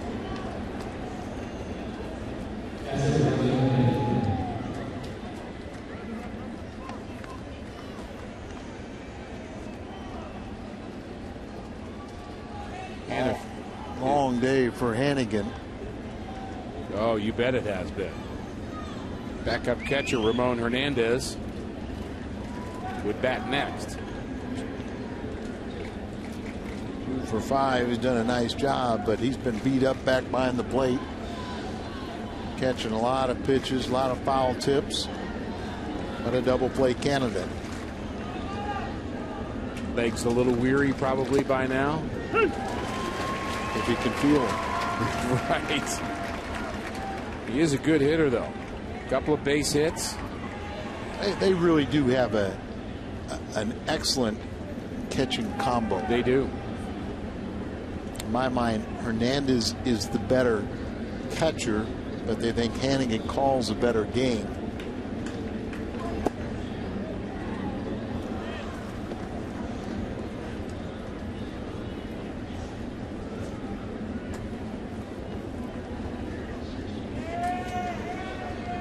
Cardinals outfield defense very shallow for Hannigan. That is surprising, isn't it? Yeah. extremely shallow, especially in center field. John Jay. They are not going to concede this run on a base hit. There's a line drive to right. Back goes Schumacher, and he makes the play. He was playing shallow. That ball hit over his head, but Schumacher is very accomplished out there and has a strong throwing arm. So, you know, you feel that his positioning was fine.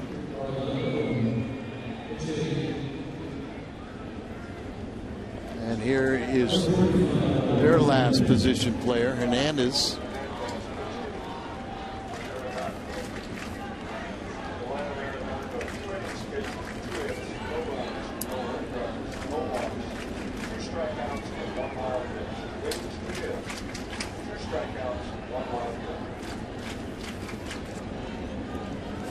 Ramon Hernandez, the potential go-ahead run at second base for Cincinnati. Outfield still fairly shallow. Strike one to Hernandez. Hernandez, 307 hitter, 8 home runs, 20 RBIs.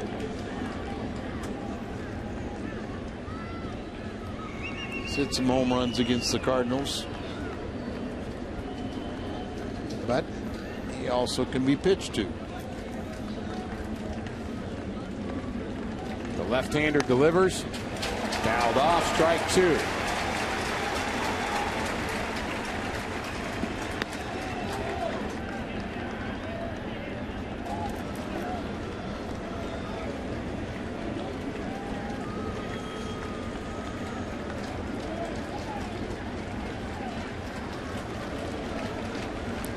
.412.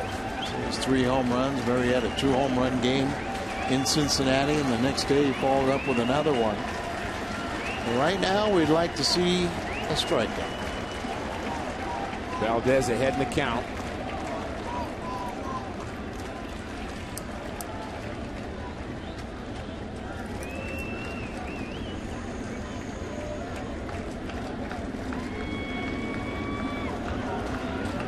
Oh, 2. 2 runners aboard. This ball hit fair, and it's going to go into the left field corner. Ground rule double. It's a ground rule double as it bounces into the stands, and that's a break for the Cardinals. Definitely, because that's 2 runs for sure.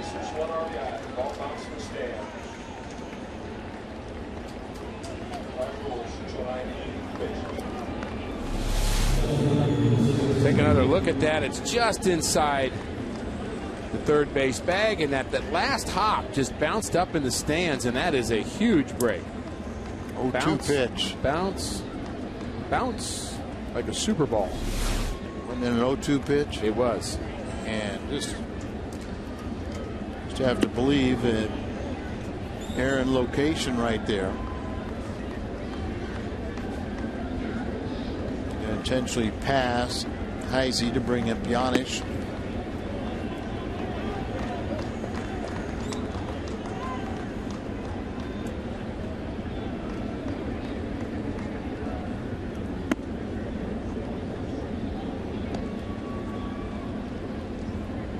Heisey, a 264 hitter. Giannis, a 228 hitter.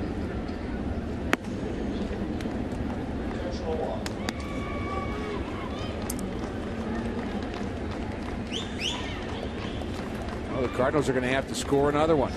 In the bottom of the 13th, they're going to have to do it against the guy throwing 100 miles an hour. But we've also seen him walk people, get wild. I mean, it was sad when we were in Cincinnati last time, and it wasn't long after that they put him on the disabled list, sent him out to try and regain his control when he has. He's such an exciting pitcher. I thought that was Chapman, but yeah, he really did. And he has come back and thrown very effectively, but it's all of a sudden a different ball game now. Giannis with a chance to add on. Fastball misses high. 85 miles an hour. Stubbs the runner at third. Hernandez the runner at second. He's given the Reds the lead, and Heisey on the intentional walk the runner at first. There's a ground ball Squirted to the right side. 1-2. 14 hits for Cincinnati, but it's taken them 13 innings to get them. Cardinals with 12 hits. Reds with the only error of the game. Valdez is also a defector from Cuba, like Aroldis Chapman. A little different in age. There's a strike on the outside corner. Good finish for Valdez, but he gives up a run here in the 13th. 100 miles an hour is on its way.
To 8 Cincinnati. They scored a run in the top of this inning. Ramon Hernandez with the game's best hit of this game so far, an RBI hit here in the 13th. That brings in Aroldis Chapman, and he's going to throw about 100 here, isn't he, Al? He's going to throw 100 plus. He's all going to be all over the place. Now he has started to regain that command and throw strikes. Very, very intriguing and just, kind of a great story. These kids that defect from Cuba come over here to learn our wonderful way of life and be rich, but it's what a culture change it is. The Cardinals aren't giving up yet. Hey, this game, and the way this game is, 1 run, big deal. Punto, Cruz, Descalzo. Still got a nice crowd that have stuck around to watch sure this one. have.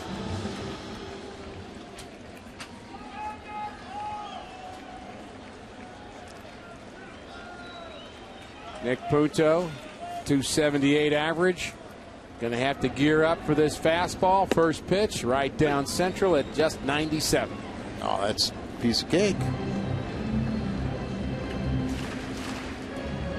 We also said that it's not just the fastball. He has an outstanding breaking ball. Pretty tight breaker right there. It's down, but you can see how sharp it is. And if you're gearing for a 100+ mile-an-hour fastball, it's hard to lay off that. Good credit the Reds bullpen. They've done a nice job too, even though they gave up the lead. Then they got stingy. The 1-1 ground ball to the right side. Phillips throws out Punto, out number 1. It's pretty good, isn't he? LeCure, Arredondo both did very nice job. Cordero gave up the game-tying home run to John Jay. That came in the 9th inning. Well, going into the season, the Reds felt they had the best bullpen in the National League. And they've had some problems at times with it, but it's still, they've got some power arms. But there are critics of Dusty Baker that always wonder, will he burn their bullpen out over the course of the year?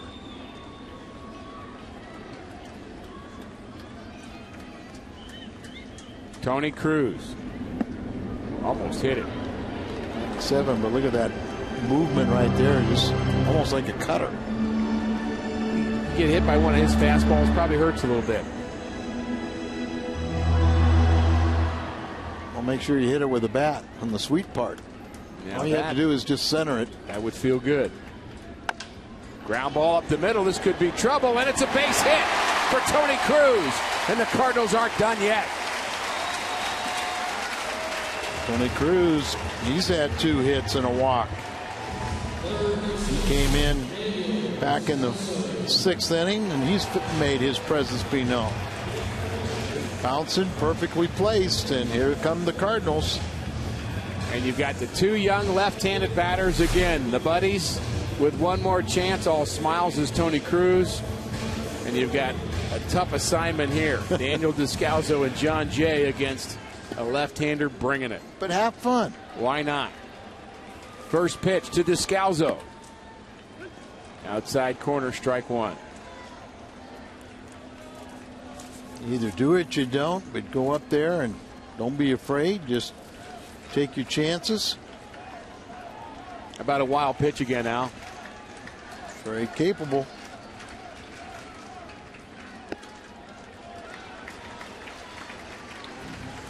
Well, you get into a situation, a guy that's had problems throwing strikes, he gets a little over anxious trying to end a ball game, and all of a sudden he doesn't throw the same command. He's pitching behind in the count.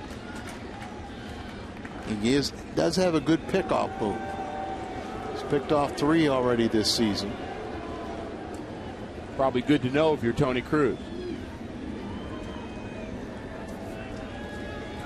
Something tells me he knows that. Chapman is ready. Swing and a miss. 95, so he's got that tall, lanky body, with just the whip action of the very long arms. Get a lot of that velocity from the wrist and just having that torque and whip. There's a lot of whip and torque. And Descalso is overmatched by the stuff of Aroldis Chapman. He just blows him away here. That pitch up there is going to be real tough for most people to catch up to. But agreed. John Jay has a better shot off a left-handed pitcher than Descalso. And remember, all you have to do is just center the ball. You don't have to provide any power. Cardinals down to their last hope in John Jay. He was also one of the last hopes in the 9th inning, and he delivered a home run. I'm going to tell you right now, if he hits a home run, I'm going to be excited. I'm just warning you, Al. I'm going to be excited. Darn, Ricky, that'd probably be the most shocking thing I would think. And you know what, Al? I would not be the only one. And you'll still beat me to the post set. You bet I will. I'll fly over there. John Jay hits a home run. You kidding me? 1-0 pitch to Jay. Oh. Pretty good swing. Gotta hold that front shoulder in. Just, be fearless. Can't let it fly open.